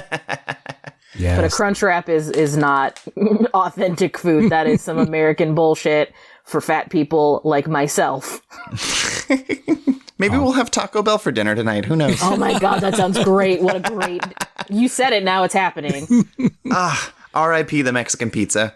Speaking of bastardized American food. Hey, it's coming back. Yeah, it's supposed to come back. I thought it was April, so we're in April. Yeah, we're getting close. We'll see. I have to go. You have to go to the source. Like you have to drink from from the mouth of the river in order to get a Mexican pizza because they go sour in like 2 minutes. They get real soggy real fast. That's true. I've never had a Mexican pizza, but I know when it comes out, when it comes back out, I want to finally try it because they kind of did a smart thing. The fact that they took it away, I was kind of like, well, I kind of want it now. It's like when they got rid of like Coke Classic and then they brought it back as Coke Classic. Mm-hmm. It's all marketing. We're all just pawns in a game. You got to make people want you. You got to make people miss you in order to really love you. And when it comes to the crunch wrap, the triple double crunch wrap is, oh my God, the best. I wish that was around all the time. Same. All right, Harmony, your question that BJ has already answered. Step Brothers or Talladega Nights? Oh, no. I saw Talladega Nights on a date in high school, and we both left the theater going, that wasn't very good, was it? But I'm going to be real with you. I have issues with Will Ferrell as a leading man. I think he's better in doses 90% of the time. I love John C. Reilly. I think I go with Talladega Nights, though, because it was not quoted to death by guys who thought they were funny. And like the NASCAR isms kind of speak to my redneck upbringing in a way that I at least appreciate. Yeah, I think BJ said Talladega Nights, too. I'm Talladega Nights as well. Definitely, I think just adding in NASCAR makes it really funny, like funnier. Mm-hmm. And then you add Sasha in it, like he's fucking good too. He's good in everything. Yeah, he's such an underrated performer because I think people get so hung up on like, oh, he's Borat and he does like, that's his shtick is like playing these characters and like duping people. But it's like, he's like one of the best parts of Les Mis. Like he's the talented. Only good part of Les Mis. He's the only part where I have absolutely no criticisms of because he's phenomenal. Also, I love that he's British and putting on a French accent in this movie full of Americans pretending to be French. Hey, Anne Hathaway's really good in that movie. She's amazing. For a reason. Yeah, it's just, I have no criticism with Anne Hathaway. Fair enough. I mean, everybody talks about Borat, but I guess we don't talk about Bruno. Finger guns. No. think I made a tweet like that because like once I heard that song, I was like, yeah, we don't talk about Bruno. Like nobody does. I did get to write an article for work over at Slash Film called like, who's Bruno and why does Disney hate him so much? Because there's a line in Luca that's Silencio Bruno, which is basically like the intrusive thought in your head. They just gave him a name to tell him to shut up. And I went through the history of like characters that are either named Bruno or are closely named Bruno. And for the most part, almost all of them have like not super good storylines. So it's like, Disney, who hurts you? Somebody named Bruno. Okay, question for both of you. Question number 2, Oreos or Chips Ahoy? Oh, See, important question, I guess, in this question. Are they by themselves or is milk a factor? Up to your interpretation. Okay. I would say, because I can say this confidently, that without milk, it is Chips Ahoy because Oreos are bullshit dry. But with milk, Oreos stomps Chips Ahoy. that's pretty much how I was feeling about it. Like, I like Chips Ahoy a lot. I do not like the chewy ones. Those are like weird science and like the texture of it like freaks me out and I don't like it. I prefer the chewy ones. You're a psychopath. Hey, my favorite cookie, aside from peanut butter, which is a chewy cookie, is a Snickerdoodle, which is also a chewy cookie. See, here's the thing. There's a difference between like a soft and chewy cookie that's made by design or like we just made Chips Ahoy but then made it chewy. Like that is weird to me. Like that is some witchcraft that I am not I don't know. down with. You ever be at like a Rite Aid or a gas station and get one of those like big cookies by like grandma or whatever? Those are See, soft but that's cookies. Different. Those are different soft cookies. Like those. Why are they intentionally different? Because they're intentionally made to be soft cookies. Chewy Chips Ahoy taste like Chips Ahoy, but they don't have the texture of a Chips Ahoy, and it breaks my brain, and I don't like it. I hate it. These are Chips Ahoy that were genetically designed to be chewy. What do you mean they're not designed They to be are soft a and curse chewy? upon That's what they man, literally and I were don't like marketed and designed as. But I'm also gonna go with Oreo with milk, and also Oreo has like all their like weird flavors, so there's also variety, and I like that. I mean, technically Chips Ahoy has their variety too, but I think Oreo probably edges them out. Oh yeah, Oreo is like Kit Kat in Japan. Like there's just 1,000 flavors. Mm-hmm. Do you have a favorite version of Oreo? Birthday cake, because I'm garbage, and I like anything artificially frosting flavored. I'm not. I'm fairly partial to the mint ones. I like mint and chocolate. I feel like those are kind of underrated because I've always said they taste like Girl Scout cookies. They do. They Kinda. kind of taste like Thin Mints, but Yeah. they have like the texture of Oreo, which is nice. Yeah, so if you're in a thin mint mood and you've ran out of your supply and it's like the middle of summer, it's like okay, you can at least get your fix that way.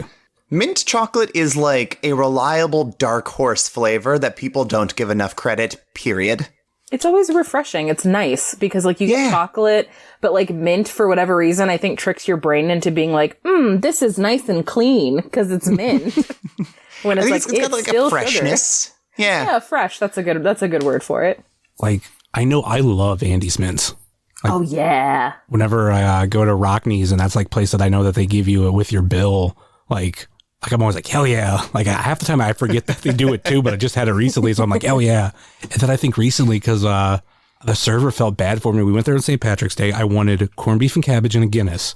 They were out of corned beef and cabbage. So I got a Reuben and instead of a Guinness, because they were all out, which I was like, okay, I understand corned beef and cabbage, but like, how do you run out of a beer?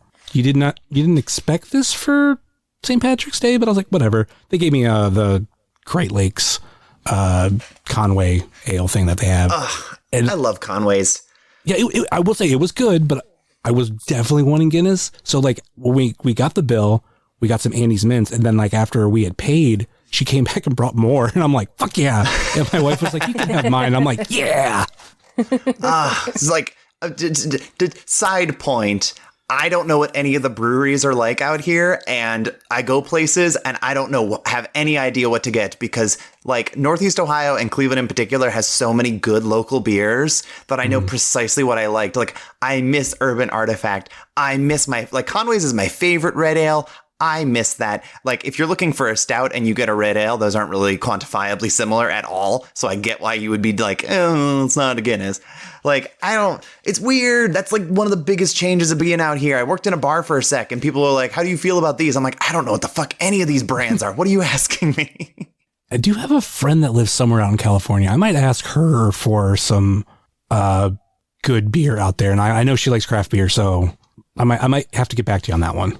We live really close to a brewery called Golden Road, and I don't drink beer because the bubbles don't disappear fast enough, and it makes me feel funny with, my weird robot GI system post-cancer. But I know that they have very, very good ciders, and I've enjoyed them quite a bit. And they seem to be ones that people like, so we should probably just go there sometime. We'll go there, and then we'll go about 1 block down the street to the all-nude Gentlemen's Club. Yes. And then we go down the street like 1 more block, and we can hit Habitat for Humanity Restore and make a whole day of it. Yeah, we can go get drunk. We can go watch some people do some lovely topless dancing, and then buy a new couch. It'll be a perfect day. Yeah, you and I have never gone to a strip club before. We totally should. Yeah, why haven't we? Oh, yeah, a lot of reasons, but mostly because the last almost 3 years of our lives have been inside. Yep. Yeah. And again, like being in a new city, I don't know what my favorite strip club was. I knew what my favorite strip club was in Cleveland, damn it. I can safely say it's probably going to be Jumbo's Clown Room out here for us. Jumbo's. I feel like that's just a safe bet. Yeah, most likely. We'll see. That just sounds like a fun place. I would go like, oh, what's this? Oh, strip. Okay, I got to check this out. I've driven by Jumbo's Clown Room so many times, taking a coworker home who lived very close to like the shop that they lived like 1 block over from like the magic shop from The Craft, which is like 1 block down the street from Jumbo's Clown Room. All right, Harmony, your second question that BJ already answered. Favorite game show of all time? Does Takeshi's Castle count? I mean, no, not Takeshi's Castle. It's American Gladiators, damn it. Does that count? Do physical challenges like that count as a game show? Or is it like an athletic competition? I mean, I would say that was a game show. It's not like a traditional like quiz game show, but it's a game show. Yeah, you win money at the end. It's true. I became so obsessed with American Gladiators in the last year because there is a dedicated like competition sports kind of thing on Pluto where they had an American Gladiators channel for a while, and it was what I would watch every night before bed. And then eventually they got rid of that and it got incorporated into like Wipeout UK and MXC and like Indonesia Takeshi's Castle and American Gladiators. And I love the idea of like roided up, beautiful, like men and women in tight outfits, absolutely like dropping random civilians on their head. Like they will just pick up Craig, the tax attorney from like Houston, Texas, and like break his ankle because it is a full contact roid sport. It's awesome. An important distinction. We're talking about like the 80s American Gladiators, not that weird reboot that Hulk Hogan did with Gina Carano. God, that one is so boring in comparison. It's so sterile. I hate it. I don't even think I want to watch Gemini and Malibu and especially Turbo and Nitro because they're little dudes with anger issues. God, I want to watch them destroy people and then watch beautiful, muscly women. It's basically pro wrestling as a game show. I love it. Yeah, it's great. I always love the gun game where they had all those like, Nerf guns or whatever, and you had to like hit that target. So here's my favorite thing about that segment. I'm losing it over here. I'm so sorry. In the first season, it was real low budget. Mike Adamle was the host of American Gladiators, by the way, and he was not good in WWE because these are the parallels we're drawing. And bless him, he's actually a very good host on American Gladiators. But in the first season, they would be like, that segment is called Assault. So they would be like, and up next, after the commercial break, women's assault. The optics are so bad. We were sitting on the couch just like having a good time. I fully admit, like, one wonderful thing about living in California, I can have edibles delivered to my door. It's the best thing.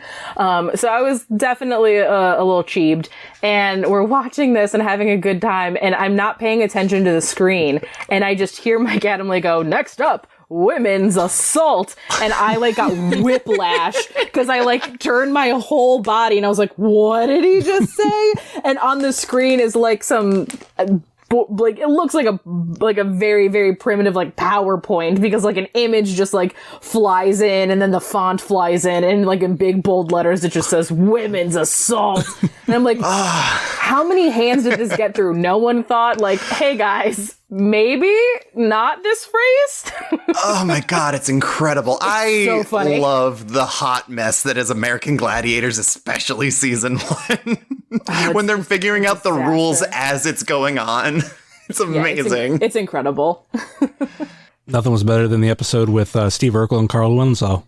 What? Was that a thing? It was an episode of Family Matters where they went on the show. Gotcha. God, like, I love random bits of TV. I've seen a single episode of Charmed in my life because we happened to see that on Pluto, and it was the episode where it was a crossover with WCW, and it was like Booker T, Scott Steiner, and Buff Bagwell, which Buff Bagwell is like one of the biggest redemption stories of the year. I love him so much right now. But I'm like, BJ, is this what Charmed is like all the time, where they like wrestle large men? And it's like, no, it's nothing like this. I'm like, why is it not like this all the time?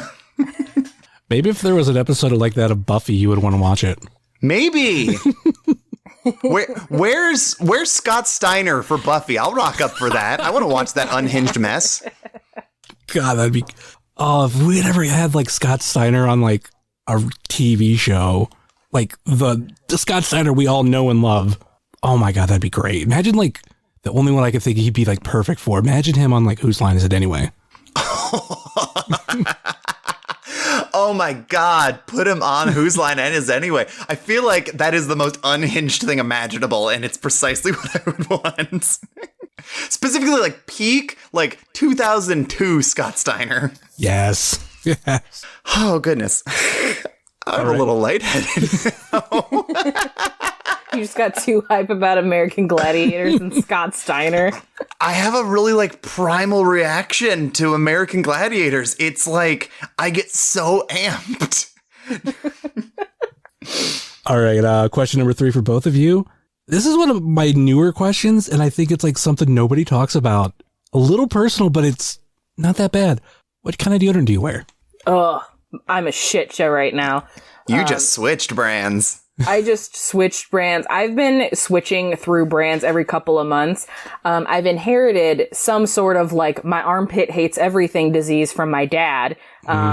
So everything like makes me break out or like get a rash or whatever. It's such a pain. I used to be like ride or die for Old Spice because I also hate the smell of women's deodorant. I don't like it. It smells, it's not that it's like too girly or anything like that. My pheromones work better with like more masculine scents. So, what do you like? Bear Glove? Is that your brand? I do like Bear Glove a lot, but I was doing like Old Spice Sport for a while. And then suddenly my body was like, we don't like Old Spice anymore. You can never wear it again. So then I tried this like prescription-y type stuff, and now my body's rejecting it again. So now I'm trying like a Dove for Men thing. I know that ultimately what's going to end up happening is I'm going to have to just start using Speed Stick's musk scent, which is the deodorant that my dad uses because he's been using that for 40 years with no issues, and everything makes him break out. So I'm just very slowly on my path to eventually becoming my dad. But hopefully this like new Dove stuff is fine so I don't have to get there quite as fast. But that's my future, is just smelling like my dad. It's fine. We're both slowly turning into your dad. I'm okay with it. My dad's a rad dude, so it's fine. He is. I love Ron. My brand, I specifically have like the Dove one because I don't like the gel ones. There's almost like it dries you out in a way where I feel like my armpits are sticking to each other. Like it's deodorizing by sucking the moisture out of me. I use the Dove brand because it feels a little more sleek. And like, I don't know, that creamy white thing makes me feel a little more like I can move my arms. I specifically like the pomegranate one or the like cucumber one because I don't like super intense floral smells. For me, I'm a huge Old Spice person. Like, yeah, I've used it like most of my life. And recently I've done this thing where now I actually use 4 different kinds of deodorants, all Old Spice, but I'll just like, one day I'll like, I'll grab this one. The next day I'm like, I'm feeling this one. It's in between Swagger, Fresh, Pure Sport, and it was mentioned earlier, Bear Glove. I like Bear Glove. I wore Bear Glove for a while. Bear Glove, it's like, at least for me, I feel like it's this like a more of a masculine scent, but there's kind of like a fruit in there too, to where like it doesn't smell like as musky. But I fucking like first time I tried, I was like, ooh, because I think I got like a shower thing of like a bunch of swagger stuff, and like they just introduced Bear Glove. It's like, here's a free like sample for Bear Glove, and I tried it. I'm like, oh, I really like this.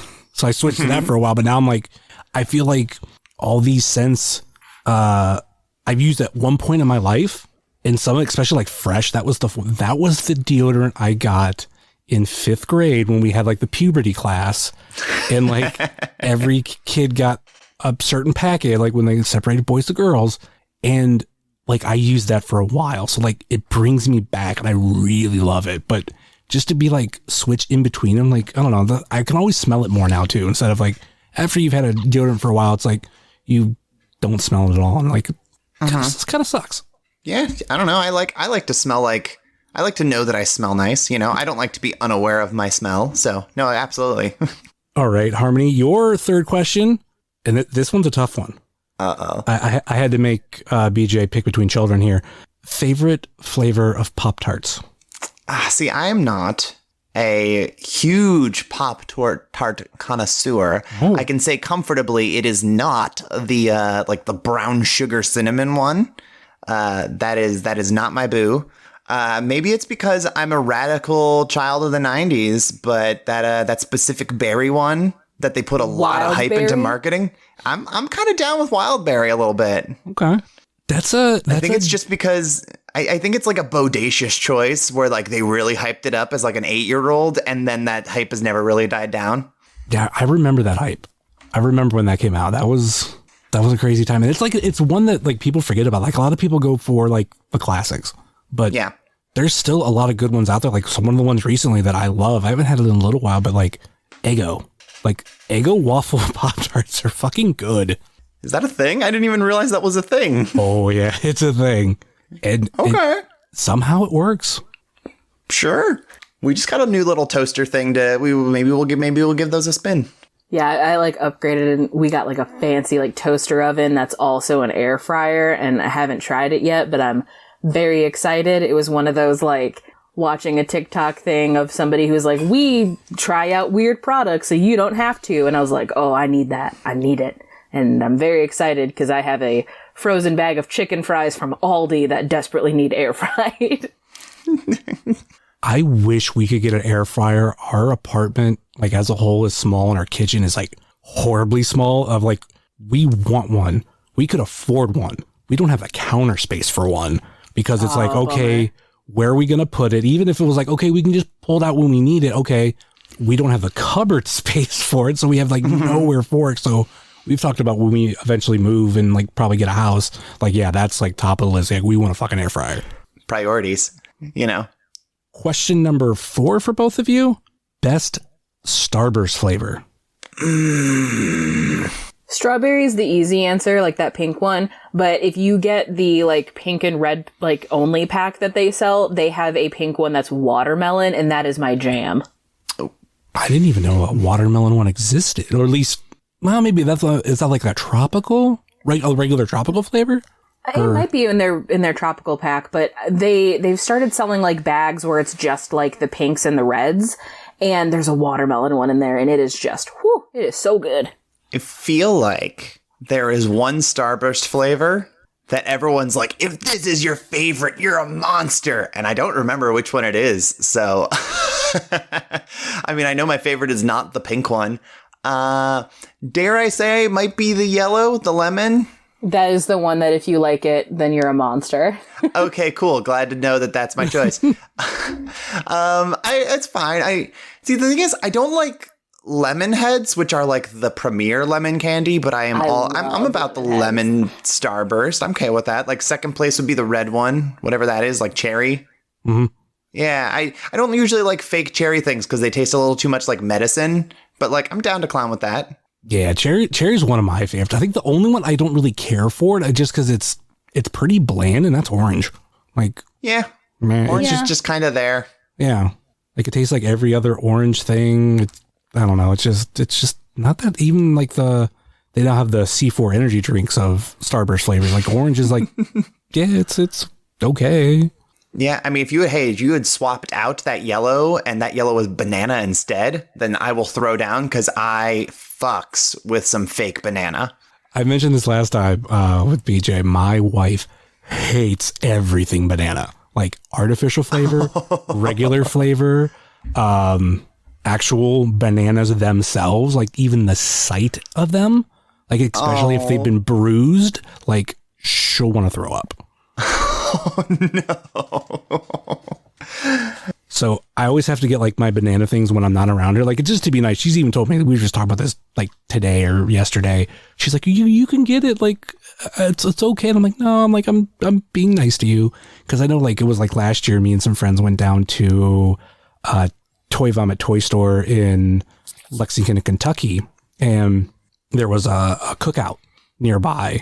And since it was like such a long drive and we got on the way back, like I got the banana pie, I think it is banana pie shake. Mm-hmm. Like, cause I was like, well, I'm not going to see her for a couple hours. Like, fuck it, get it now. And oh God, that was so good. It had like vanilla wafers in it too.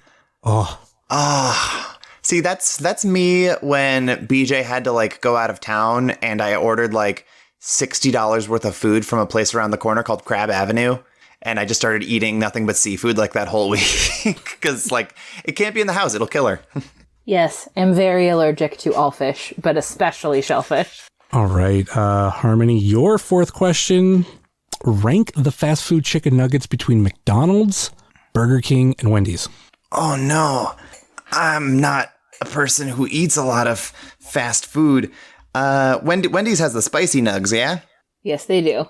Wendy's spicy nugs are number one. And I think I go Burger King than McDonald's because I get sick from McDangers unless it's breakfast. So like that's the comfortable last. Putting McDonald's third is so rare. Should say, is it really? Yeah, most people like it's a toss up between McDonald's and Wendy's. And Burger King is kind of like this. Their nuggets aren't that great, and the other two are just better one way or another. And it's rare for anybody to put Burger King higher than 3. That's the thing is like if I was doing like fuck, marry, kill, and as far as these chicken nuggets go, like they're very staunch placements because Wendy's has the spicy nugs, so they win. Burger King is like the one, like it's fine. I don't like it. I don't hate it. And then McDonald's I actively get sick from. So it's like these are really distinct placements for me. See, what we also, though, have out here is we now have Jack in the Box, like, at our ready disposal. And they have these, like, popcorn chicken nug things, and they have a spicy version, and they are, like, on another level. They're so good. I love that the Jack in Box, we are around the corner from a Jack in the Box. It's the only fast food place anywhere in our neighborhood. And they specifically have, like, a munchies menu for late hours when everyone's high. But it's so good though, like because they have the one that I always get has like it's a chicken fillet on it, and then it has like a hash brown and this like cheese and gravy thing. It's like a cheesy breakfast chicken thing. It's a mess. It's so good. I've only ever had Jack in the Box once, and that was in Midland, Texas, because I was driving through. And a friend of mine lived in the area, and he picked me up, took me there, and I don't remember what I had. But I know, like, their food was pretty good. And to me, it reminded me of, like, probably just the atmosphere of the restaurant. It reminded me of Hardee's. Yeah. No, I could see that. We have Carl's Jr. out here now, which is the same thing. But yeah. And then we've got a number of delicious regional burger places out here, too, and that's pretty sick. And I want to try them all. I've had In-N-Out. I've only had it once, and I did not have animal style, which is something that people told me I fucked up on, but I was like, I didn't know. Like the thing is, I don't know. I almost feel like In-N-Out's a little overrated. So maybe that's just me. A lot of people will compare it to Swenson's and whether what you like more or not. I think I like Swenson's better, but that also just could be biased from having it so much. But I gotta say that I'm with Alley Catch. I like Whataburger best over anything. Whataburger is on another level. My sister lives in Texas, so I had that when I visited her, and I was like, this is the bomb. I like this a lot. I'm quite partial to Shake Shack, honestly. Shake Shack is pretty good. I do like Shake Shack. Like I was like, oh, Shake Shack, this is sick. And I was talking about how much I loved it. And someone's like, that's not even a West Coast thing. That's like an East Coast thing that came out here. And I'm like, well, it skipped Ohio. My bad. Didn't they? I thought they just put one in Cleveland not that long ago, but probably right after you guys left. There's a good chance of that. Yeah. Cleveland doesn't even have White Castles anymore. How heartbreaking. Like, I drive by specifically right off the highway, right on West 117th, and there has been an empty White Castle that is still shaped like a White Castle that's been there for like 8 years abandoned. I'm more from the Akron area, so I am always more partial to Hamburger Station, which was kind of the same thing. And I love Hamburger Station. Yeah, I've been there once or twice. I dated someone in Akron for too long. All right, question number 5 for both of you. In Home Alone, who was worse, Buzz or Uncle Frank? Uncle Frank. Oh, Uncle yeah. Frank is an irredeemable asshole. Buzz is at least like a teenager. I expect him to be a shithead and to like get it together in a couple of years, which I mean, he does, but also became a cop for Home Sweet Home Alone, and I have mixed feelings about that. Uncle Frank's an adult. He knows better. He's an asshole. It's true. Frank is obviously like the worst, and he's a monster, and I hate him. I will say that he is responsible for one of my favorite moments in the franchise, which involves the clown in the shower and Tim Curry doing marvelous character work. And Buzz never quite gave me that moment. So repurposing Uncle Frank is fantastic. Uncle Frank, like base level in like the raw, uncut form is awful. Yeah, it's crazy. Like, because I've asked this like on Facebook, and like people like will answer like both sides, and like I look at it as just like kind of like what BJ was saying of Buzz was a kid. Like, granted, like did he know better than Kevin on certain things? Yeah, but at the end of the day, like still a teenager, still a kid. Now Uncle Frank was a big old piece of shit, a big old freeloader, and like there's like no redeeming qualities except for what you mentioned, Harmony, of some of the bits that were used in like Home Alone 2, which I do love. I love anything involving Tim Curry, honestly. But like that is the thing, though, is like how much of what Buzz does is just being like a shitty 15-year-old boy being mean to your little brother. Like that is so common and normal. And I think it's becoming less common now. And you have a lot of younger people who a lot of them grew up in like single child households, and they're just like, this is unbelievable. This is abuse. And I'm like, that was just being a sibling in the 90s. Yeah, the first time I was on TikTok and left TikTok was because I did a video about the time my little sister got trapped underneath the Christmas tree, and I left her there for like 4 hours. And the amount of people that were like, is your sister okay? Does she have long-form trauma from this? You're abusive. And like, it was half people in my comment saying that, and then the other half being like, you clearly have never had a sibling before, because siblings are awful. And also, I was 5. My cognitive, like, troubleshooting was not great then. Yeah, it's like you like go back and at least laugh at all that kind of stuff. And like, yeah, because like also you said you were fine. Like you were fucking kids. At least nobody died. Like everything's good. Right. And we can just look back and laugh. You don't know any better at the time. Exactly. But they were like finding her on TikTok, and she was like posting videos of like her tattoos or whatever. And there would be comments that were like, so did you actually forgive your sister, or did she just say that to save face? And she's like, what the heck? Go outside. Make a single friend in real life. Your sister's perfectly fine. She's currently traveling across the country going to BTS shows. She's okay. She's thriving. She's having a great time. Question number 5 for you, Harmony. Coffee or energy drinks? Oh, no. I'm a tea drinker. Oh, okay. My specific brand of tea, because I am not a fancy person, is a Rite Aid brand Big Win tea. It comes in a box of 100 for like $6. I think energy drinks give me the shakes and anxiety, and despite working in a place currently that actually has coffee and I drink a lot of espresso, I drink it for the effect, not the taste. I can't say I love it, but between those two choices gun to my head, and tea is not an option, I suppose coffee, but I'm gonna have to make it not taste like coffee as much as possible. I would say picking tea is acceptable. I did have the time when I had Veda Scott on, and I asked them so many like questions where it was like this or that. And they would give me like one that I do have on here is pancakes or waffles. Mm-hmm. And when I asked them that, they were, well, like, it depends on like, there's like this kind of pancake's good, but you know, I'd really do like this kind of waffle. And then I think even online one time, they brought up about like French toast. Mm-hmm. And, like that being in the mix too. And I'm like, pick a fucking answer, Veda. But it's having like some of those is acceptable. It's fine. It's all of these like, would you rather situations. It's like, well, would you rather eat gasoline or not have legs? And I was like, well, how much gasoline do I have to drink? Like, it's one of these weird situations where it's like, there's variables and they matter. Yeah. And on the side note, I do really love French toast. That's great. We make some banging French toast where I work. And also, like, we put sponge candy on it, but it's not called sponge candy out here. It's called like honeycomb candy or something like that. And the internet calls it honey toffee. And these regional things are kind of a lot for me to handle. All right. Question number 6. I'm going to start with harmonies real quick. And that's, it's a subject I've avoided because I know you are a fan. And it's something I've been getting into a lot lately. And that's Kiss. I want you to rank the solo albums. Ace is number 1. Yes.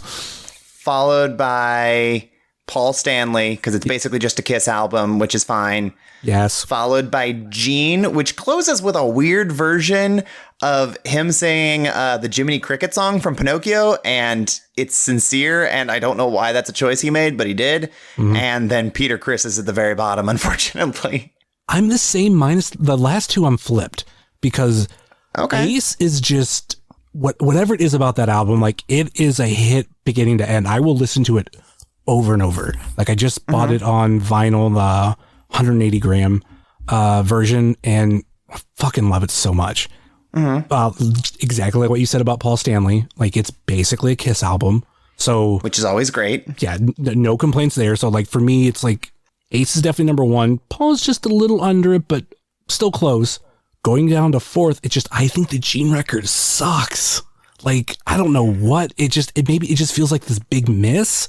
But then with Paul Stanley, not Paul Stanley, but Peter Criss, it's like, it's okay.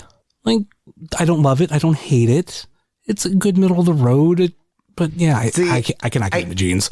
I think, here's the thing. I don't like Gene. Gene is nobody's favorite part of Kiss. And I think we've all come to accept that we have to deal with him, and that's okay. I think the difference for me is that Peter Criss's album is boring, and I would rather have a bad album with some baffling choices than a boring album, because at least a bad album is more memorable. I can see where you're coming from there. Like, okay, you would rather watch The Room than... like just some boring movie. Yeah, like, I don't know. I watched John Travolta in Gotti thinking it would be a train wreck, and it's not. It's just long and boring and not memorable. Mm-hmm. I'll watch John Travolta in Battlefield Earth and have a way better time. Yeah. That, like I said, I can see where you're coming from, but at least you have like the top 2, right? Like, oh, yeah, of course. Especially Ace. That, like, I don't know how many times I've listened to that album recently, just like, just fucking jam into it, or like, driving back to my baby or whatever. Like, I was actually like earlier today, like that was just in my head, and I was like, fuck yeah, that's a great album. I love it. It's real good. Here's the thing, and I've come around on this in the more recent years, is that Ace was my favorite member of Kiss for a long time, and then I saw Kiss live. And granted, Ace isn't there. It's some other dude who's playing the Ace type character. And I'm like, okay, but Paul Stanley is absolutely incredible. And he's my favorite member of Kiss now. Like, head and shoulders above everyone else. He's also a really fun social media follow, because all he does is just post positive things and would just say fuck Trump all the time. And he's like, I'm out riding my bike today. Woo! And I think he's just lovely. But yeah, the Ace album is better. There is a reason that I have a stuffed Paul Stanley doll in our bedroom, because I am also a worshiper of the Star Child. I love Paul Stanley so much. It's like unhealthy. Harmony has a tattoo on her wrist that's like this minimalist design of David Bowie. And I keep thinking like, I'm going to get a minimalist design of Paul Stanley on my arm. Like, I know it's going to happen. I know that's where I'm headed. It'll be your first non-vampire tattoo. I know. All my tattoos are references to vampire movies. I have like on Amazon a saved listing, and it's a Paul Stanley costume shirt where it looks like his outfit, which basically like part of it is just like a bunch of chest hair. That's amazing. And then like with the pandemic, like I was like, oh, I can get Paul Stanley mask to go with it, and that would be cool as shit. But Yeah. I gotta eventually pull the trigger on it. I did a impromptu costume one year for Halloween because I had dressed as Elvira this year, but I had to work the next day on like actual proper Halloween. And I was like, man, I am not having like the big fake like boob plate chest thing. That's going to be a pain to work around. Plus I have to wear heels and a wig. I'm like, I'm just not bartending in that. So I put together a costume where I painted my face like Paul Stanley, and then just wrapped up a tinfoil hat with like a thing flying around, and I was a chocolate kiss. Oh, okay. Everyone's like, I don't get it. And I was like, you have no sense of humor. Well, it's like I've seen people that have been a French kiss and they'll dress like a French mime and have like a beret and have Paul Stanley makeup. But I liked your chocolate kiss better because it wasn't something I'd seen 100 times. Thank you. I appreciate it. I will say though, like originally when I was getting into Kiss, like maybe my favorite part was Gene Simmons. Because I was putting this thought process in recently where I'm like, I feel like Gene is the face of Kiss. Like when a lot of people think of Kiss, like that is It's because of the tongue. The tongue, I think the makeup, like his personality. The demon is a more and easily identifiable character. If you want to talk in wrestling thing, Gene gets a lot of the high spots. He breathes fire. He drools blood. But like Gene is the guy who has to be carried through the rest of this because Gene can't really sing. He can't really play bass, but he has a great look. And that's enough to get him over. And Paul is the voice of Kiss. Oh, of course. Oh, he's unbelievable. Do I like songs that some of the other members sing? Yes. But when I think of Kiss, like it's Paul Stanley singing. Oh, and absolutely. He recently became my favorite too. I'm just like, yeah, fucking he's awesome too. And especially too, you consider the person that Paul is versus the person that Gene is. It's like, yeah, you know what? I'm gonna ride with Paul. That's my boy. Yep. We're ride with Especially We're all gonna go cycling with Paul. Of course. He loves a good bike ride. BJ, question for you. I want to know, what was your first concert? Okay, so there's a couple answers to this. Technically, my first concert was Aerosmith because I was in utero, but I was also conceived after a Who concert because my parents did not have a honeymoon because Who was going on tour and, it's their last tour ever, we gotta go. They've seen them like 3 times since then. So the concerts have a very big part of that. But as far as like, I paid my own money to go see this concert, the answer is Hoobastank and Good Charlotte and No Effects at Summerfest in Milwaukee. Wow. That was the first ticket that I ever used my own hard-earned cash to go see. And honestly, it was fun. It was really, really fun. It was a great show. I would guess for me, like, cause I always think for me, like, cause I went to one concert when I was a kid and I didn't pay for it. And that is Spice Girls. Like to this day, Okay. I still love the Spice Girls. Me and BJ have talked many times about how I would love for that to be covered at This Ends at Prom, but the fact that it's not available streaming, I just saw it at the Exchange for $50 fucking, and I went, what? Thank God I own it, but what? But oh yeah, I still love them. Still love the music. Wannabe is still like probably one of my favorite songs because that's what got me into them. But when I actually spent my own hard-earned money, I think it actually was, they were kind of local, and that's you guys might have heard of them, like Foxy Shazam. Oh, I love Foxy Shazam. It was, oh, then you're gonna love the story. This was their first album release party. Oh, that first album's really good. Like, that's some good glam rock. And on top of that, I first heard about them before they were Foxy Shazam when they were Train of Thought, because some friends of mine were playing in Kent at, I forget the name of the place now, but I know it's no longer there because now like that area is a bridge. But it was like Club Chameleon, but they were the headliners and Train of Thought was the band that played before them, and they had a way bigger crowd than like most of the Train of Thought fans left afterwards. But me and my best friend at the time, we were like, oh shit, this band's pretty fucking good.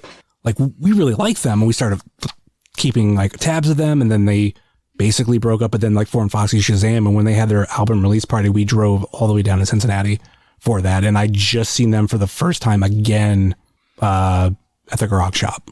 Yeah, because I think they broke up for a while, didn't they? Yeah. Yeah, and then the singer went and was on that Macklemore song Downtown, which a lot of people like, hey, surprise, you've probably heard him before because of that. Yeah. But yeah, like that was also my first big road trip, which weird now I'm like, oh, Akron to Cincinnati for a band as a road trip. But like for me, that was like the first time out of my bubble. That was also because I know you guys like Batman. That was the day that Batman Begins came out. Me and my best friend, we went to the Kent Theater, watched it, got into a car, and then drove straight to Cincinnati. And like, that's what we talked about the whole time was Batman Begins. That's awesome.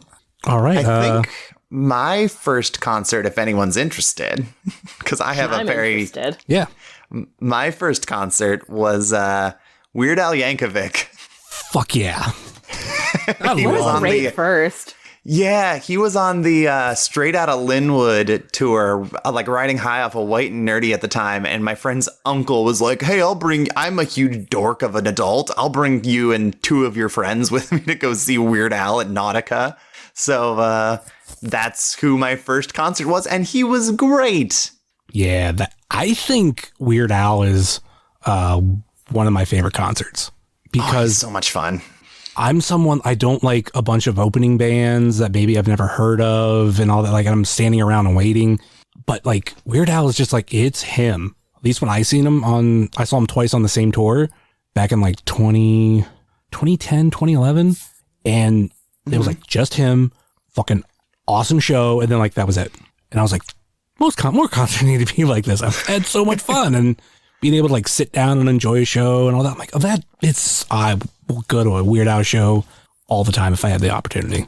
Oh, absolutely. I think one of the tours he was doing like a few years ago, he had Emo Phillips opening for him. And I was like, oh, fuck, I would actually go to that show like really bad for both of them. How was that Kiss opening act of Guy painting?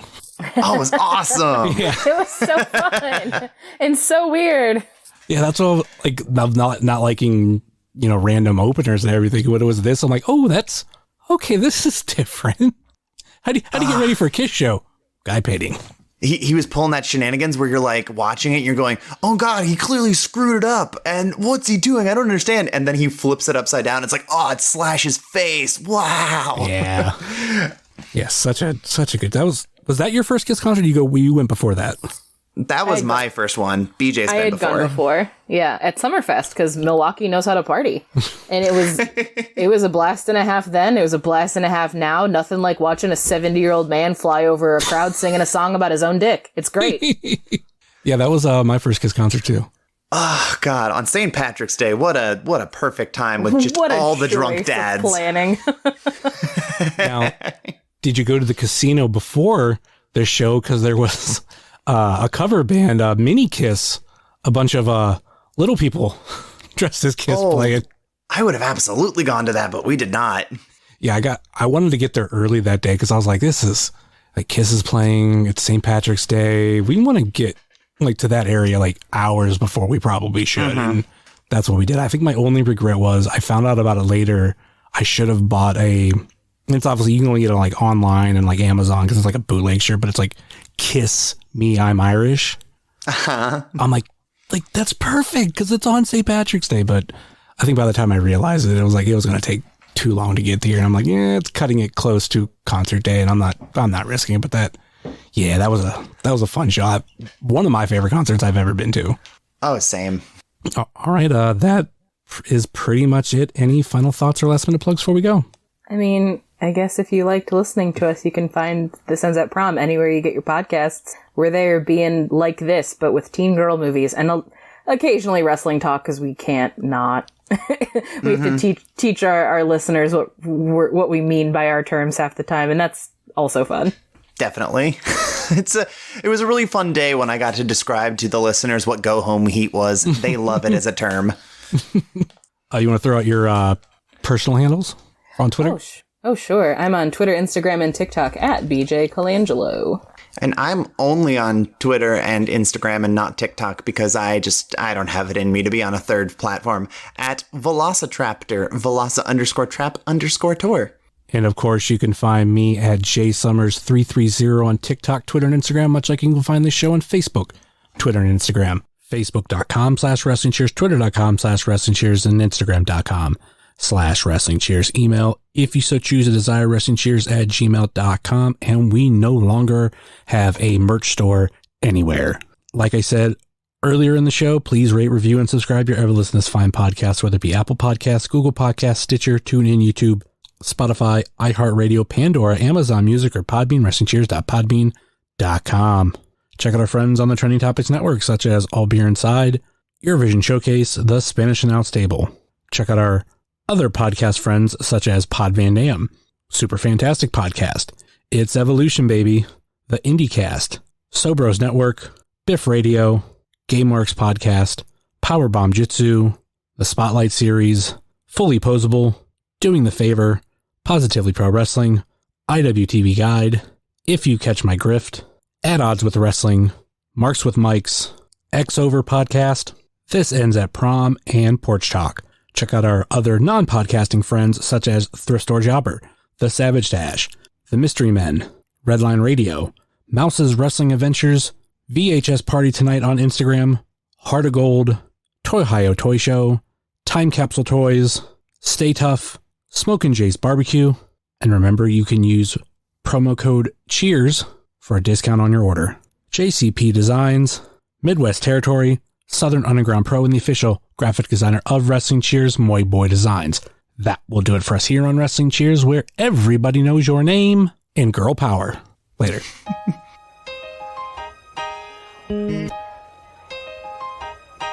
It's the Wrestling Cheers.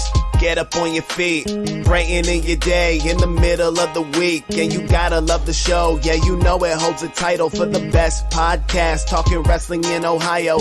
Finishing a cold one, take a load off. We ain't all about the prohibition like Josh, so we cheers. And then we sit back, other shows are in the trash, kinda like they Nick Stapp. Like the name is Matt Justice, wearing all the gold. Wrestling Cheers is coming to a close. The #1 podcast going in the game. And one day everybody's gonna know the name. It's the Wrestling Cheers. This is Platinum Max, signing off. Ohio, good night. The world, good night. We love you. We'll see you next week.